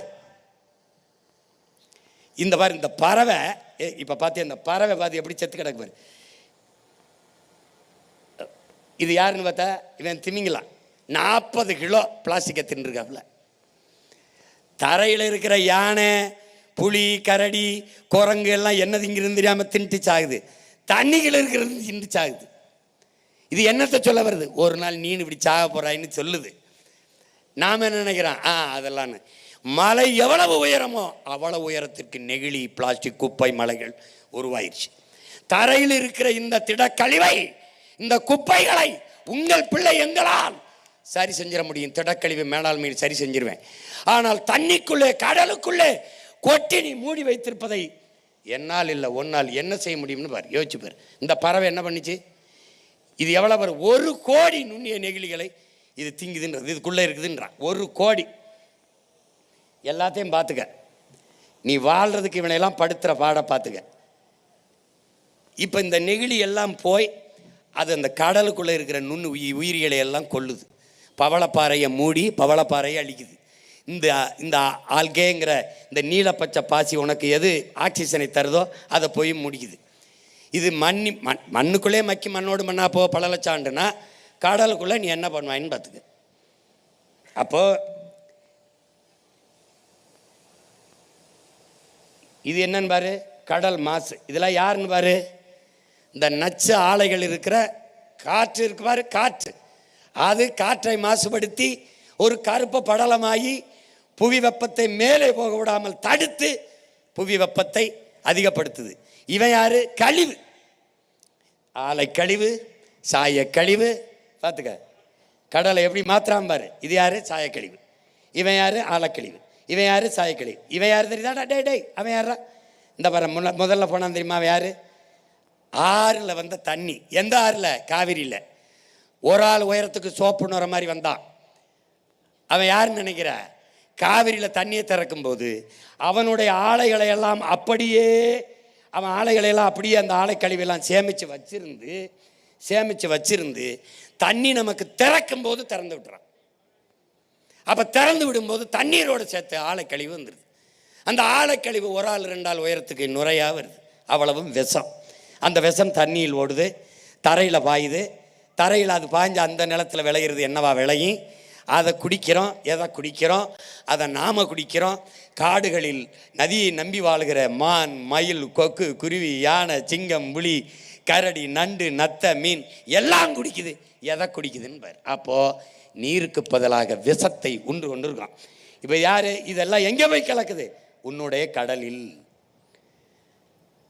இது கடையில் ஆலை கழிவு, எண்ணெய் கழிவு. ஒரு தடவை உங்களுக்கு எண்ணூரில், என் தங்கச்சிக்கு தெரியும்னு நினைக்கிறேன், எண்ணூரில் எண்ணெய் கொட்டிடுச்சு. நாங்கள்லாம் போய் நின்னதை எடுக்கிறதுக்கு போராடினோம். அப்போ எங்கள் ஐயா கக்கனுடைய பேத்தி மாவட்ட ஆட்சியராக இருந்தாங்க, பணி செஞ்சுக்கிட்டு இருந்தாங்க.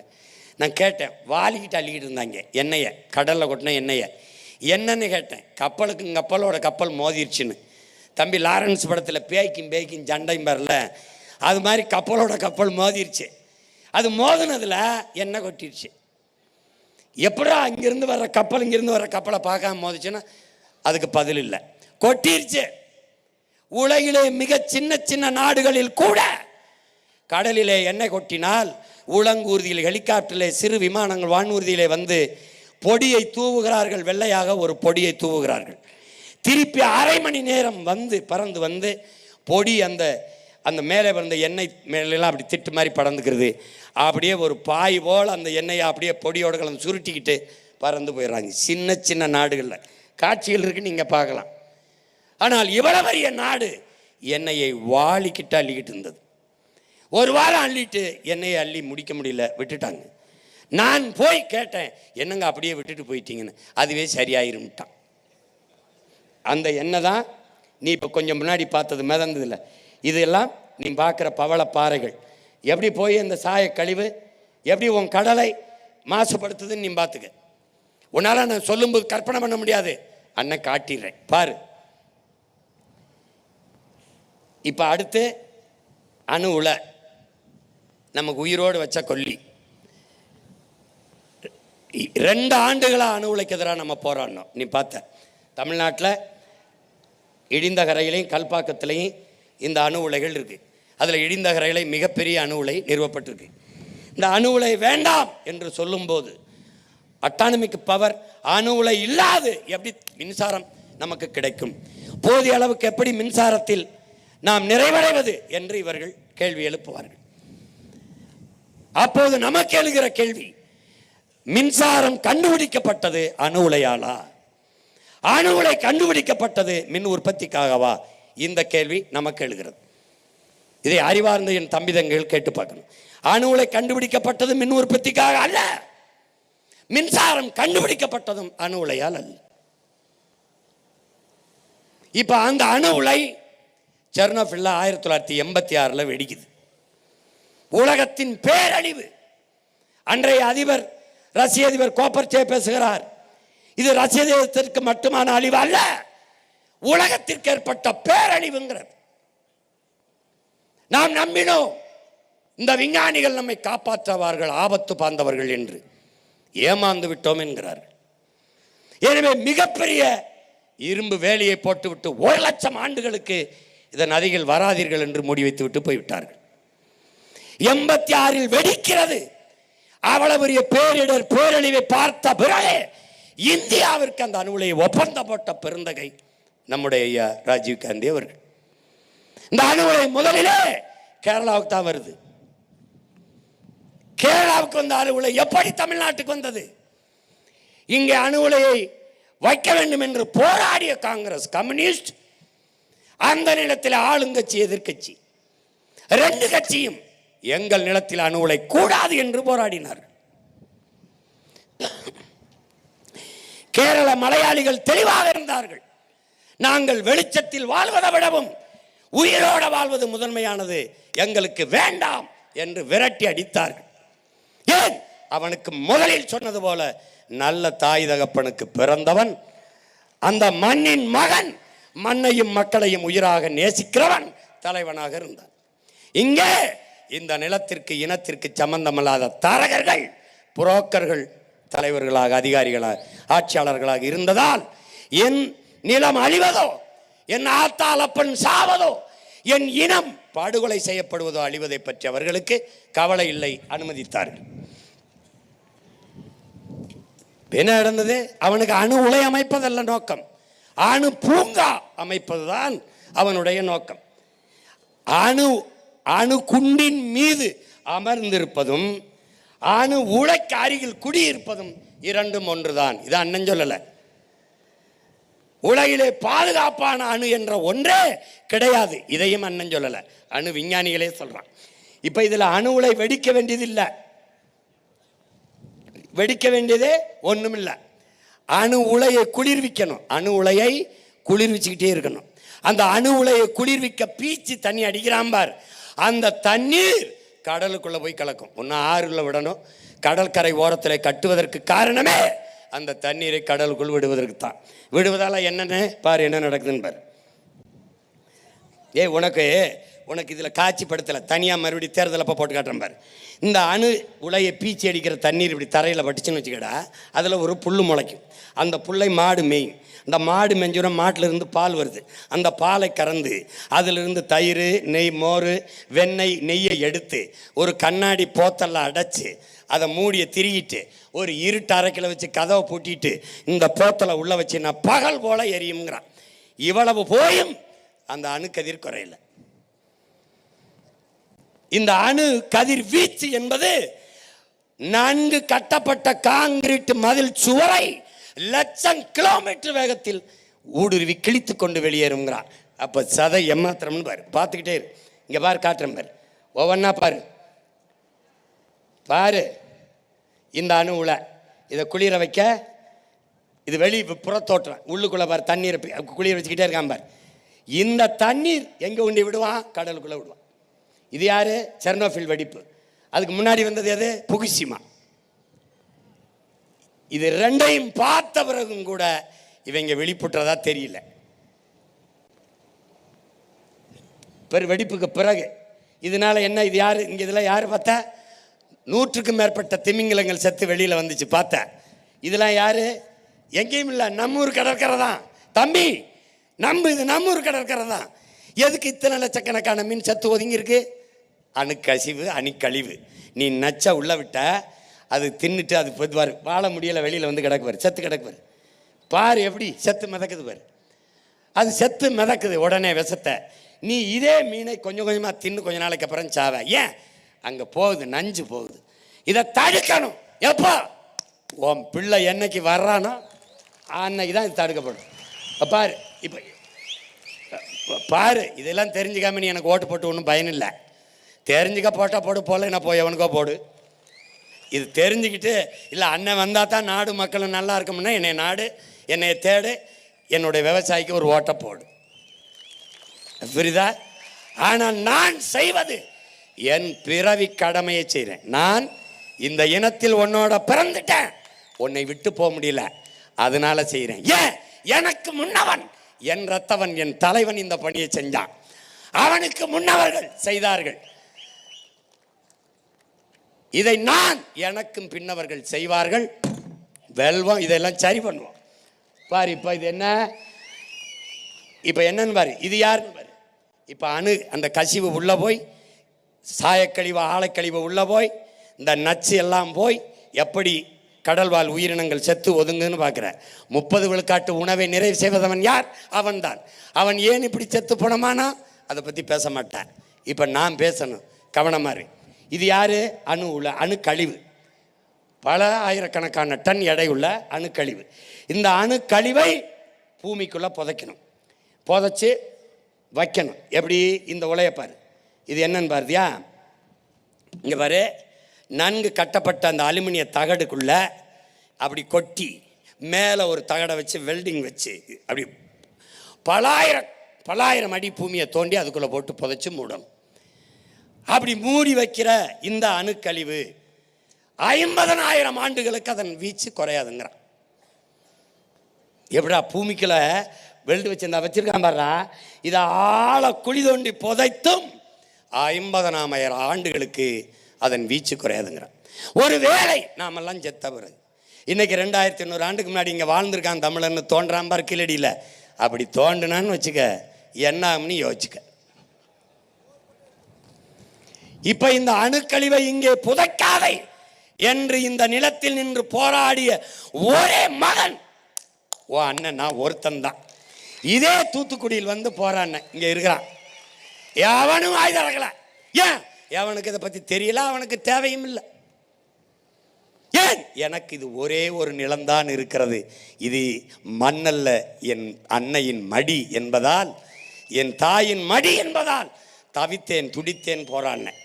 இங்கே வைக்கக்கூடாது என்றும் போராடினவண்ண இந்திய ஒன்றிய அரசு கர்நாடகாவில் இருக்கிற கோலார், அங்கே தங்கவே இல்லை, வேலை இல்லை, அங்கே தோண்டப்பட்ட அந்த பகுதியில் புதைக்கலாம் என்று முடிவெடுக்கலை, கருத்து சொல்லிச்சு. கருத்து சொன்னதற்கு மொத்த கர்நாடகாவில் எல்லாரும் அவனவன் கட்சி கொடியை கீழே போட்டுவிட்டு கர்நாடக மாநில கொடியை தூக்கிட்டு வீதிக்கு வந்துட்டான். புதைக்கலாம்ங்கிற கருத்து, அதோட அந்த கருத்தை அப்படியே புதைச்சிருச்சு ஒன்றிய அரசு. இப்ப எங்க இருக்கு? இந்த கழிவை என் நிலத்திலே இடிந்த கரையிலேயே புதைக்கலாம் என்று இருக்கான். எப்போ? நான் இருக்கிற வரை தோன்ற குழியில் இவங்கள புதப்பனைய ஒளிய ஒரு காலத்திலும் புதைக்க முடியாது. எவ்வாறு? இது யாரு? நம்முடைய ஐயா, தமிழ் அறிவியலின் அடையாளம், பெருமதிப்பிற்குரிய பெருந்தகை நம்முடைய ஐயா அப்துல் கலாம் அவர்கள். அணு உலையை ஆதரித்த பெருந்தகை. கடைசியாக ஆதரித்து பேசுற ஒவ்வொரு இடத்துலையும் அவர் என்ன சொல்றாரு? காற்றாலை மின்சாரமும் சூரிய ஒளி மின்சாரமும் தான் சுற்றுச்சூழலுக்கு பாதுகாப்பானது, ஆபத்தில்லாதது என்று சொல்லி சொல்லி முடித்தார். அணு உலையை ஆதரிக்கிறார். ஏன்னா அவர் விஞ்ஞானி, அவர் நாட்டின் மிக உயர்ந்த பதவியில் இருந்தவர், மறுக்க முடியாது.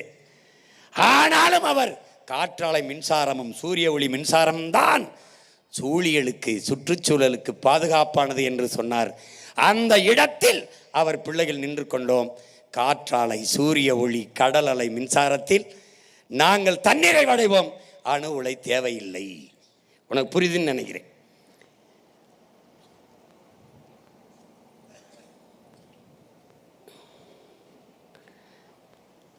இவன் அடுத்த ஐட்டக்காரன். இங்க பாரு, சாகர் மாலா இந்தியில், தமிழில் யாரு?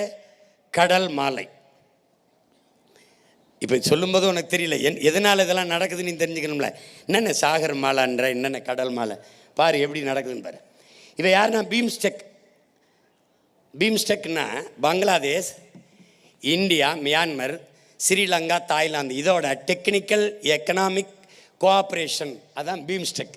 இந்த நாடுகளுடைய பொருளாதார வளர்ச்சி, இதனுடைய டெக்னிக்கல் எக்கனாமிக் கோஆப்ரேஷன், அதுக்கு இந்த திட்டத்துக்கு பேர் பீம்ஸ்டெக். இந்தியாவுக்குள்ள சாகர் மாலா, இந்தியில், தமிழில் கடல் மாலை.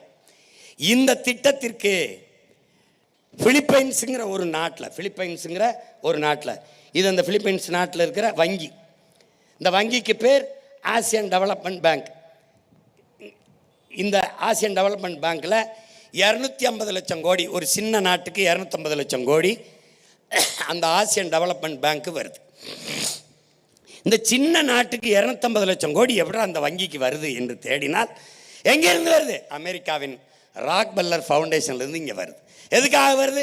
இந்த திட்டத்துக்காக வருது. பீம்ஸ்டெக்குங்கிற இந்த சாகர் மாலா திட்டத்துக்கு வருது. பீம்ஸ்டெக்கு வருது. அதுல இந்த சாகர் மாலா திட்டத்திற்கு இந்தியா 25 லட்சம் கோடியை பெறுது, ஒப்பந்தம் போட்டுது. அதுல 8 லட்சம் கோடியை முதலில் இதுல முதலீடு செய்து. இதன் நோக்கம், இந்த சாகர் மாலாவின் நோக்கம், இந்த கடல் மாலையின் நோக்கம் சாலை போக்குவரத்து, தரை போக்குவரத்து, தொடர்வண்டி போக்குவரத்து, விண்ணூர்தி போக்குவரத்து எல்லாவற்றையும் இணைத்து கடல் போக்குவரத்து கொண்டு வரணும், கப்பல் போக்குவரத்துக்கு கொண்டு வரணும். இந்த கொண்டு வரான் பாரு, எல்லாத்தையும் கப்பல் போக்குவரத்து கொண்டு வருவான். இந்த இது யாரு? சாலை போக்குவரத்து. நீ இந்த 8 வழிச்சாலை 10 வழிச்சாலைனா யாருக்கு போடுறான் நீ நினச்சிக்கிட்டு இருக்க? உனக்குன்னு. அந்த பைத்தியக்காரத்தனத்துக்கு அண்ணன் பலியாக முடியாது. இது உனக்கு இல்லை, உள்நாட்டு வெளிநாட்டு பெரும் முதலாளிகள் உற்பத்தி செய்கிற பொருளை விரைந்து எடுத்து செல்வதற்கு போடப்பட்ட சாலை இது. இந்த மூடு போது பாரு, இதுக்குள்ள என்ன இருக்கு? அந்த முதலாளிகள் தயாரிக்கிற உந்துருளி மோட்டர் பைக், கார் இருக்கு. 1 டன் எடையுள்ள காரை தயாரிக்க 4.5 லட்சம் லிட்டர் தண்ணி தேவைப்படுது. மோட்டர் பைக்கு 1 லட்சம் லிட்டருக்கு மேலே தண்ணீர் தேவைப்படுது. அந்த முதலாளிகள் அவன் நாட்டில் தண்ணீரை அப்படியே வச்சுட்டு என் நாட்டில் வந்து வேட்டையாடுறான்.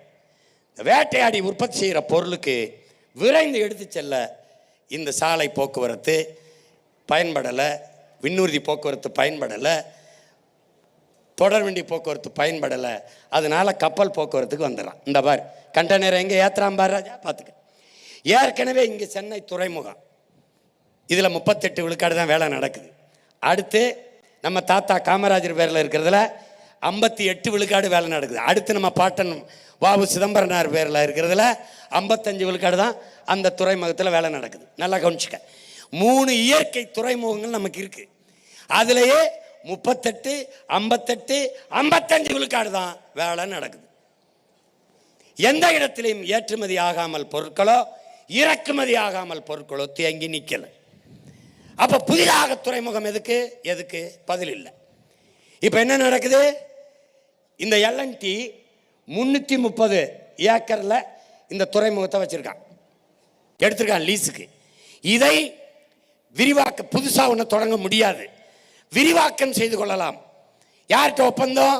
அன்னைக்கு இருந்த முதல்வர் ஐயா கருணாநிதி அவர்கள் அதானி குழுமத்துக்கு இந்த ஒப்பந்தத்தை கொடுக்கிறார். இந்த 320 ஏக்கரில் இருந்து 6111 ஏக்கர் இந்த துறைமுகத்தை விரிவாக்கம் செய்து கொள்ளலாம் என்று ஒப்பந்தம் போடுகிறார். அதுதான் காட்டுப்பள்ளி துறைமுகம். இங்க பார், இவன் எதுக்குடா இவ்வளவு பெரிய துறைமுகம் நீ கேட்டால் உன்னிடத்தில் சொல்வார்கள், ஏற்றுமதி செய்வோம் இறக்குமதி செய்வோம் என்பார்கள். அடுத்த கேள்வி நம்ம என்ன கேட்போம்? எதை ஏற்றுமதி செய்வீர்கள், எதை இறக்குமதி செய்வீர்கள்? என் நாட்டின், என் நிலத்தின் வளத்தை எல்லாம் ஏற்றுமதி செய்வார்கள்.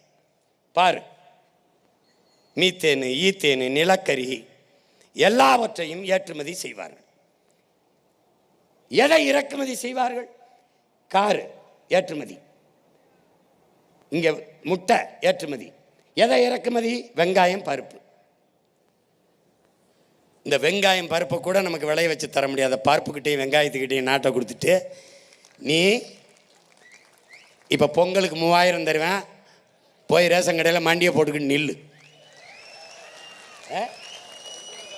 1 முளை கரும்பு தருவானா, அப்படியே 1 முளை கயிறு தருவான், வாங்கி தூக்கில் போட்டு தொங்கு. வேறு பாரா, வெங்காயம் பருப்பு இறங்குதுறான். எப்படி?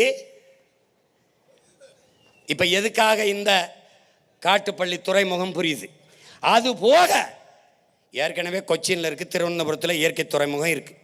அதுபோக விழிங்கத்தில் 8000 கோடிக்கு முதல்ல வந்து அதானி துறைமுகம் கட்டுறாப்புல. அந்த துறைமுகத்துக்கு 80 லட்சம் டன் கற்களை கொட்டி மேவனம். அந்த 80 லட்சம் டன் கற்கள் என் நிலம் கன்னியாகுமரியிலிருந்து வெட்டி எடுத்துட்டு போகப்படுது. அவன் ஊர்ல மலை இருக்கா? இருக்கு. எந்த மலை? இதே மேற்கு தொடர்ச்சி மலையின் தொடக்கம் அங்கதான். அவன் மலையை வெட்டாம ஏன் மலையை வெட்டான்? அதே சேம் டயலாக் தான். நல்லா ஆத்தாளுக்கு அப்பனுக்கும் உனக்கு புரியுதுன்னு நினைக்கிறேன். டேய், சிற்றணையில் 4 மரத்தை வெட்டி தூர்வாரிக்கிற அனுமதிக்காத அவன். மரத்தை வெட்டினால் நட்டு வளர்க்கலாம், அனுமதிக்கல. மலையை வெட்டினால் ஒன்றும் செய்ய முடியாது, வெட்ட அனுமதிக்கிறா யார்? இவன். ஏன்? அவன் மலை இல்லை, எனக்கு மலை இல்லை, என் தாயின் முளை, அதனால நான் கதறேன், அவன் சிரிக்கிறான். புரியுதா? புரியுதா? இப்போ இங்கே கன்னியாகுமரியில் தோண்டின பள்ளத்தை ஏன் அப்படியே வச்சுருக்கேன்? எவன் அந்த கற்குவாரியில் தோணானோ அவனையெல்லாம் அங்கே போட்டு மூடுறதுக்கு தான் வச்சுருக்கேன். புரியுதா? அதான் அந்த இடத்துல இப்போ காட்டுப்பள்ளியில் 6011 ஏக்கரில் செயற்கை துறைமுகத்தை கட்டினால் மறுபடியும் அந்த கடற்பரப்பை மூட என் மலையை வெட்டுவான். செயற்கையாக கற்களை கொட்டி மூடுவான். பல கோடிக்கணக்கான நுண்ணுயிர்கள் சாகும். அங்கே என் கடல் சிதைத்து அழிக்கப்படும். கடல் என்பது கடல் அல்ல, என் தாயின் மடி என்பதை தமிழ் இளம் தம்பி தங்கைகள் புரிந்து கொள்ளணும். எதற்கு துறைமுகத்தை எதுக்குறா, எதற்கு இதை எதுக்குறா, இதெல்லாம் வளர்ச்சிக்கு எதிரே பைத்தியக்காரா. ஏற்கனவே இருக்கிற துறைமுகத்திலே பணி நடக்கல, 50 விழுக்காடு தான் நடக்கிறது. பிறகு எதற்காக 6111 ஏக்கர்ல தனியார் முதலாளி கட்டுகிறார்? அதான் கேள்வி. எதற்காக? முதலாளிகளின் வேட்டைக்காக. சாகர் மாலா என்கிற கடல் மாலை. அதனால் கடற்கரை ஓரங்களில் வாழ்கிற என் மீனவ சொந்தங்களை வெளியேற்றான். விரைந்து செல்ல சாலை போட 12 காலமாக வாழ்கிற பூர்வ குடிகளை வெளியேற்றான். அங்கே படகை நிறுத்தாதே வெளியேற்றான். மீனை பிடிக்க முடியாத நெருக்கடிக்கு எங்களை ஆளாக்குறான். பார் என்ன நடக்குதுன்னு. நில வேளாண்மை போல கடல் வேளாண்மை செய்தவர்கள் யார்? எம் இன சொந்தங்கள் மீனவர்கள். பாரு, இதுவரைக்கு எல்லை தாண்டி வந்தோம் என்று சிங்கள இராணுவத்தால் 840க்கும் மேற்பட்ட மீனவர்கள் கொன்றொழிக்கப்பட்டிருக்கார்கள். 840க்கும் மேற்பட்ட மீனவர்கள். பார்த்துக்க, இந்தியாவின் வலிமை மிக்க கடற்படை உலகத்தின் வலிமை மிக்க 6வது கடற்படை இந்திய கடலுக்குள்ளே நிற்குது. எதற்கு? பாதுகாப்பு பணியை செய்ய. சொந்த நாட்டு மக்களை இன்னொரு நாட்டு இராணுவம் சுட்டுக் கொள்ளும் போது தடுத்து பாதுகாக்காத இந்த இராணுவம் என்ன செய்தது என்ற கேள்வியை இந்த நிலத்தில் ஒரே ஒரு மகன், உன் உடன் பிறந்தான் மட்டும்தான் திரும்ப திரும்ப கேட்டுக்கொண்டிருக்கிறேன். குஜராத் மீனவனை பாகிஸ்தான் கடற்படை இராணுவம் கைது செய்கிறது. இந்திய கடற்படை இராணுவம் விரட்டி கொண்டு போய் தடுத்து அந்த மீனவனை மீட்டு கொண்டு வருகிறது. அப்படி ஒரு செயலை இந்த கடலுக்குள் என் மீனவ சொந்தங்களை சிங்களன் சிறைபிடிக்கும் போதோ, என் படகை பறிக்கும் போதோ, எங்களை சுட்டுக் கொள்ளும் போதோ தடுத்து பாதுகாத்தது என்ற செய்தியை நீங்கள் கேட்டதுண்டா, பார்த்ததுண்டா? பாருங்கள், எத்தனை 840க்கும் மேற்பட்ட உயிர்கள். இந்த காட்சியை பாருங்கள். என் உடன் பிறந்தார்களே, 12 நம் உடன் பிறந்தார்களே, நம் அண்ணன் தம்பிகளை ஒரே சங்கிலியில் பூட்டி இழுத்து கொண்டு போய் எவ்வளவு அவமதிக்கிறான் என்பதை நீங்கள் பாருங்கள். எவ்வளவு 12 பேரை இங்கே பாருங்கள். மொட்டை அடிக்கிறான். இந்த மொட்டை அடிப்பது எனக்கல்ல அவமானம், இந்த நாட்டை ஆள்கிற தலைவர்களுக்கு அவமானம், இந்த இனத்திற்கு அவமானம், இந்த நாட்டை ஆளுகிற பிரதமர் முதல்வர்களுக்கு ஏற்படுத்திய அவமானம். உன் நாட்டின் குடிமகனை இன்னொரு நாடு தலைமுடியை வலித்து அவமதிக்குது என்றால் அது உங்களுக்கான அவமதிப்பு இல்லையா? இந்த நாட்டுக்கான அவமதிப்பு இல்லையா? அறிவார்ந்த தமிழ் சமூக மக்கள் சிந்திங்க. இந்த படகை பறித்து கொண்டு போய் பல லட்சக்கணக்கான அந்த விலை மதிப்புள்ள இந்த படகை பறித்து கொண்டு, என் மக்களின் வாழ்வாதாரமாக இருக்கிற இந்த படகை பறித்து கொண்டு போய் அரசுடைமாக்கி ஏலம் விடுகிறது சிங்கள அரசு. இன்னும் எத்தனை காலத்திற்கு எங்களை சிறைப்படுத்தி எல்லை தாண்டி வருகிறான்? ஏதோ மீனவர்கள், எம் இன சொந்தங்கள் சிங்களர்களின் கடற்பரப்பில் மீனை திருட வந்தது போல திரும்ப திரும்ப அந்த குற்றச்சாட்டை வைத்து எங்களை சிறைபிடித்துக் கொண்டே இருக்கிறார்கள். இது இந்திய கடற்படை. இங்கே பாருங்கள், இது சென்னை மெரினா கடற்கரையில் இந்த விண்வெளியில் வித்தை காட்டுகிறது இந்திய இராணுவம்.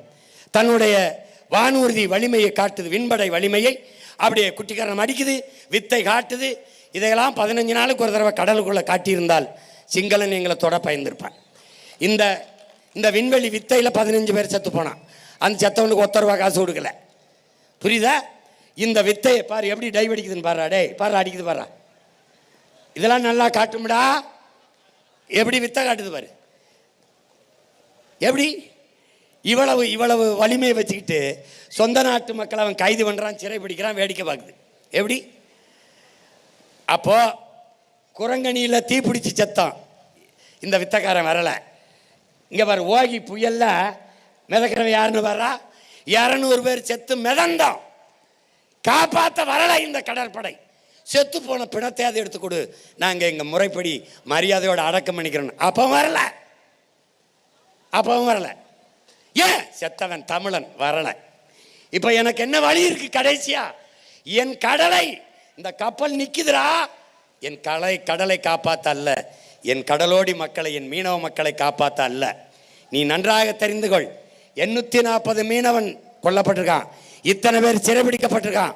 ஒரே ஒரு மகன் எங்கள் தலைவன் தமிழீழ மண்ணிலே தன் படையோடு நிற்கிற போது ஒரு மீனவனை சிங்களம் தொடல.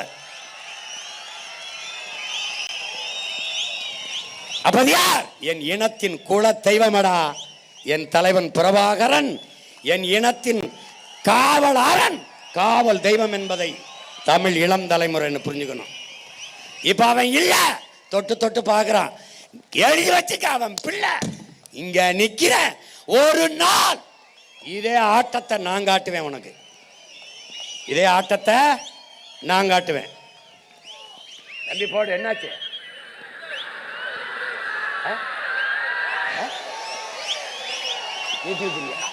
போராடே போரா,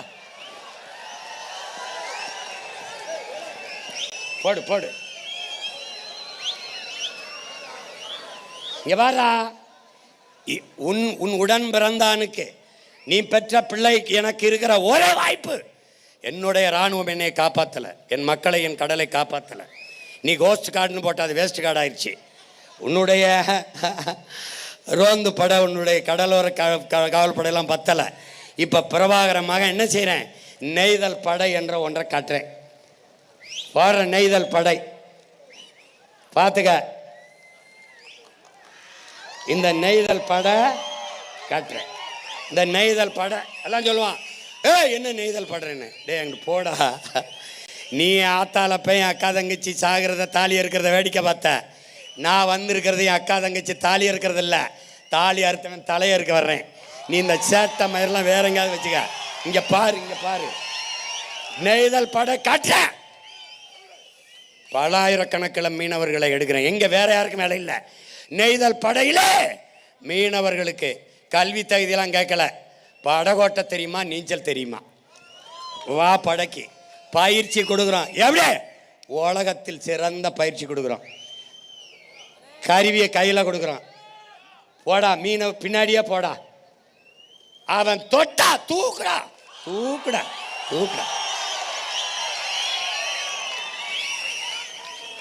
பாரா,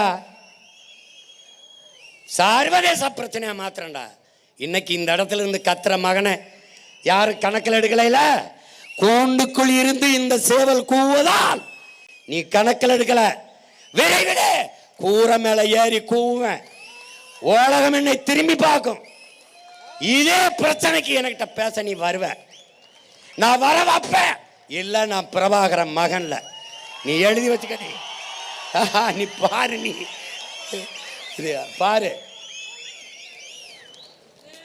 பாரு, உனக்கு ஒரு திமிர் வரணும். ஒரு நாள் உண்மையிலே யார் தெரியுமாடா? நம்ம உலகத்தின் முதல் கடற்படை கண்ட அரசேந்திர சோழனின் பேரனும் பேத்திகளும்டா. கடல் படை கண்ட பெருமாவீரன் பிரபாகரனின் பிள்ளைகள். இன்னைக்கு தாண்டா அது இந்திய பெருங்கடல் வாங்கிப்பின்றான். அது சோழன் லேக்கடா. படகோட்டி விளையாடிட்டு இருந்திருக்காண்டா நம்ம பாட்டேன் அரசேந்திரன். அவன் பிள்ளைகள்டா. நம்ம கட்டம்டா நெய்தல் படைய.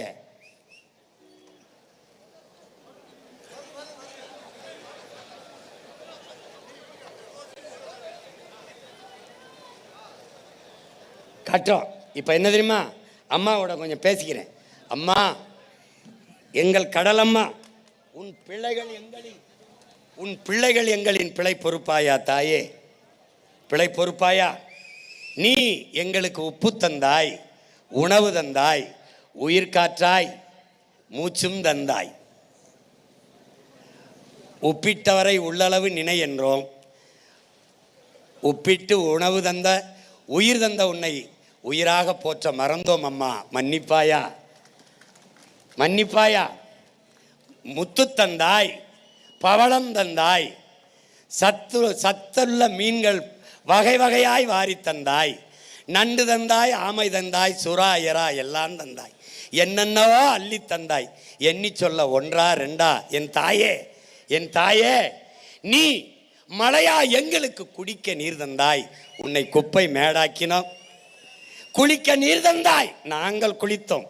உன்னை அழுக்காக்கினோம். என் அம்மா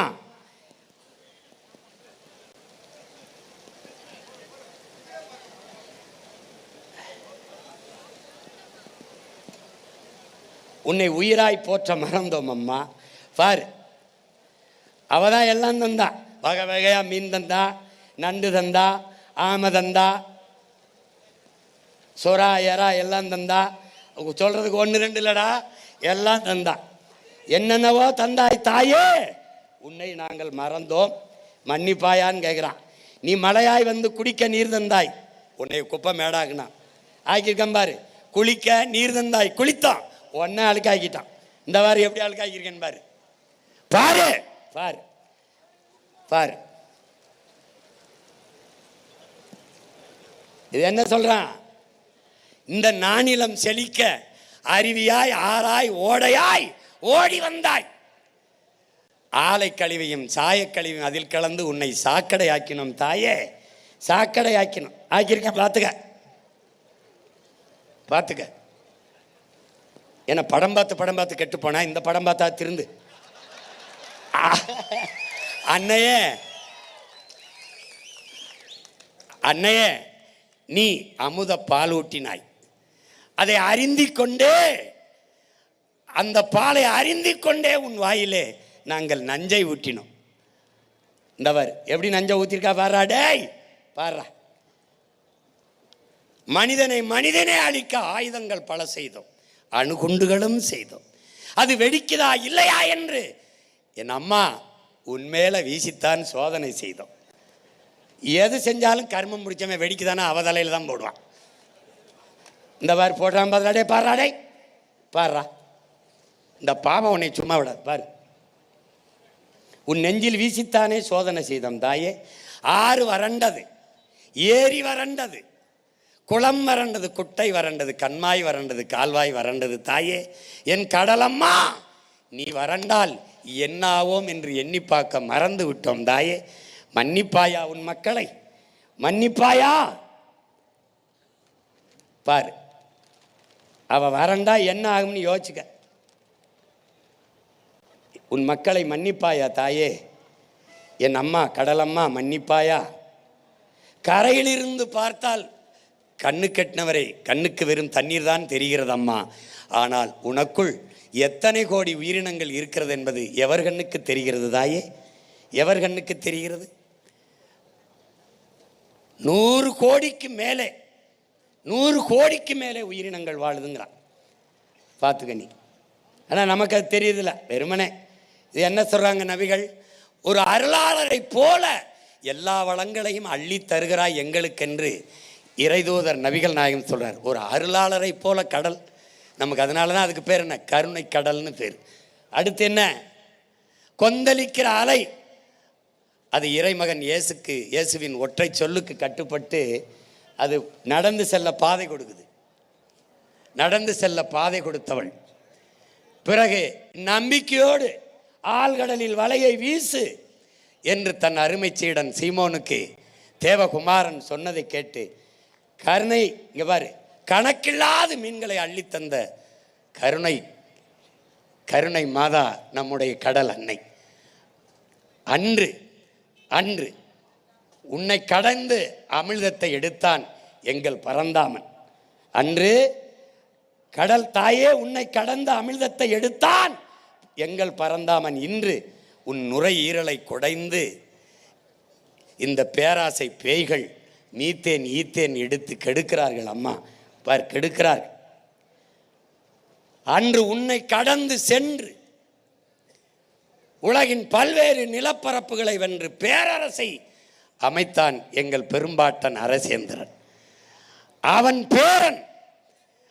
பேரன் எங்கள் தலைவன். அன்னையே உன் மடியில் நின்று, பிரபாகரன் என்ற பெருமறவன் உன் மடியில் நின்று படை கட்டித்தானே என் மண்ணையும் மக்களையும் மானத்தையும் காத்து நின்றான். காத்து நின்றான். அவன் கடல் படை கண்டு நம்முடைய மண்ணையும் மானத்தையும் மக்களையும் காத்து நின்றான். தாயே, உன் அன்பு பிள்ளைகள் இன்று கரையோரம் நின்று அவன் பேர பிள்ளைகள், அவன் பிள்ளைகள், உன் மக்கள் கரையோரம் நின்று கலங்கி நிற்கிறோம் தாயே, கலங்கி நிற்கிறோம். வள வேட்டைக்கு வெறிகொண்டு அலையும் இந்த வல்லாதிக்க வல்லூர்களிடம் இருந்து உன்னையும் இந்த மண்ணையும் காக்க கூட்டாண்மை கொள்ளையர்கள், கார்ப்பரேட் முதலாளிகள், கூட்டாண்மை கொள்ளையர்களிடம் இருந்து இந்த நாட்டையும் மக்களையும் என் மண்ணையும் மக்களையும் காக்க வழி இல்லையே என்று உன் கரையோரத்தில் கலங்கி நிற்கிறோம் தாயே, வழி இல்லையே என்று கலங்கி தவித்து நிற்கிறோம் தாயே. என் அம்மா, என் அம்மா கடலம்மா, இந்த பிள்ளைகள் செய்த பெரும்பிழையை பொறுப்பாயா? ஒன்றுதான் சொல்ல தோன்றுகிறது என் அம்மா, அன்றைக்கு நீ அந்த ஒற்றை உயிர், ஒற்றை செல் உயிரான அந்த உயிரை நீ பிரசவிக்கவில்லை, பிறப்பிக்கவில்லை என்றால் உலகத்தில் இத்தனை பிரச்சனைகள் உனக்கு வந்தே இருக்காதே தாயே. அந்த ஒற்றை செல் உயிரினத்தை இந்த தாய் அன்று பிறப்பிக்காமல் இருந்திருந்தால் அவளுக்கு இத்தனை பிரச்சனை வந்திருக்காது. அதனால் என் அம்மா கடலம்மா,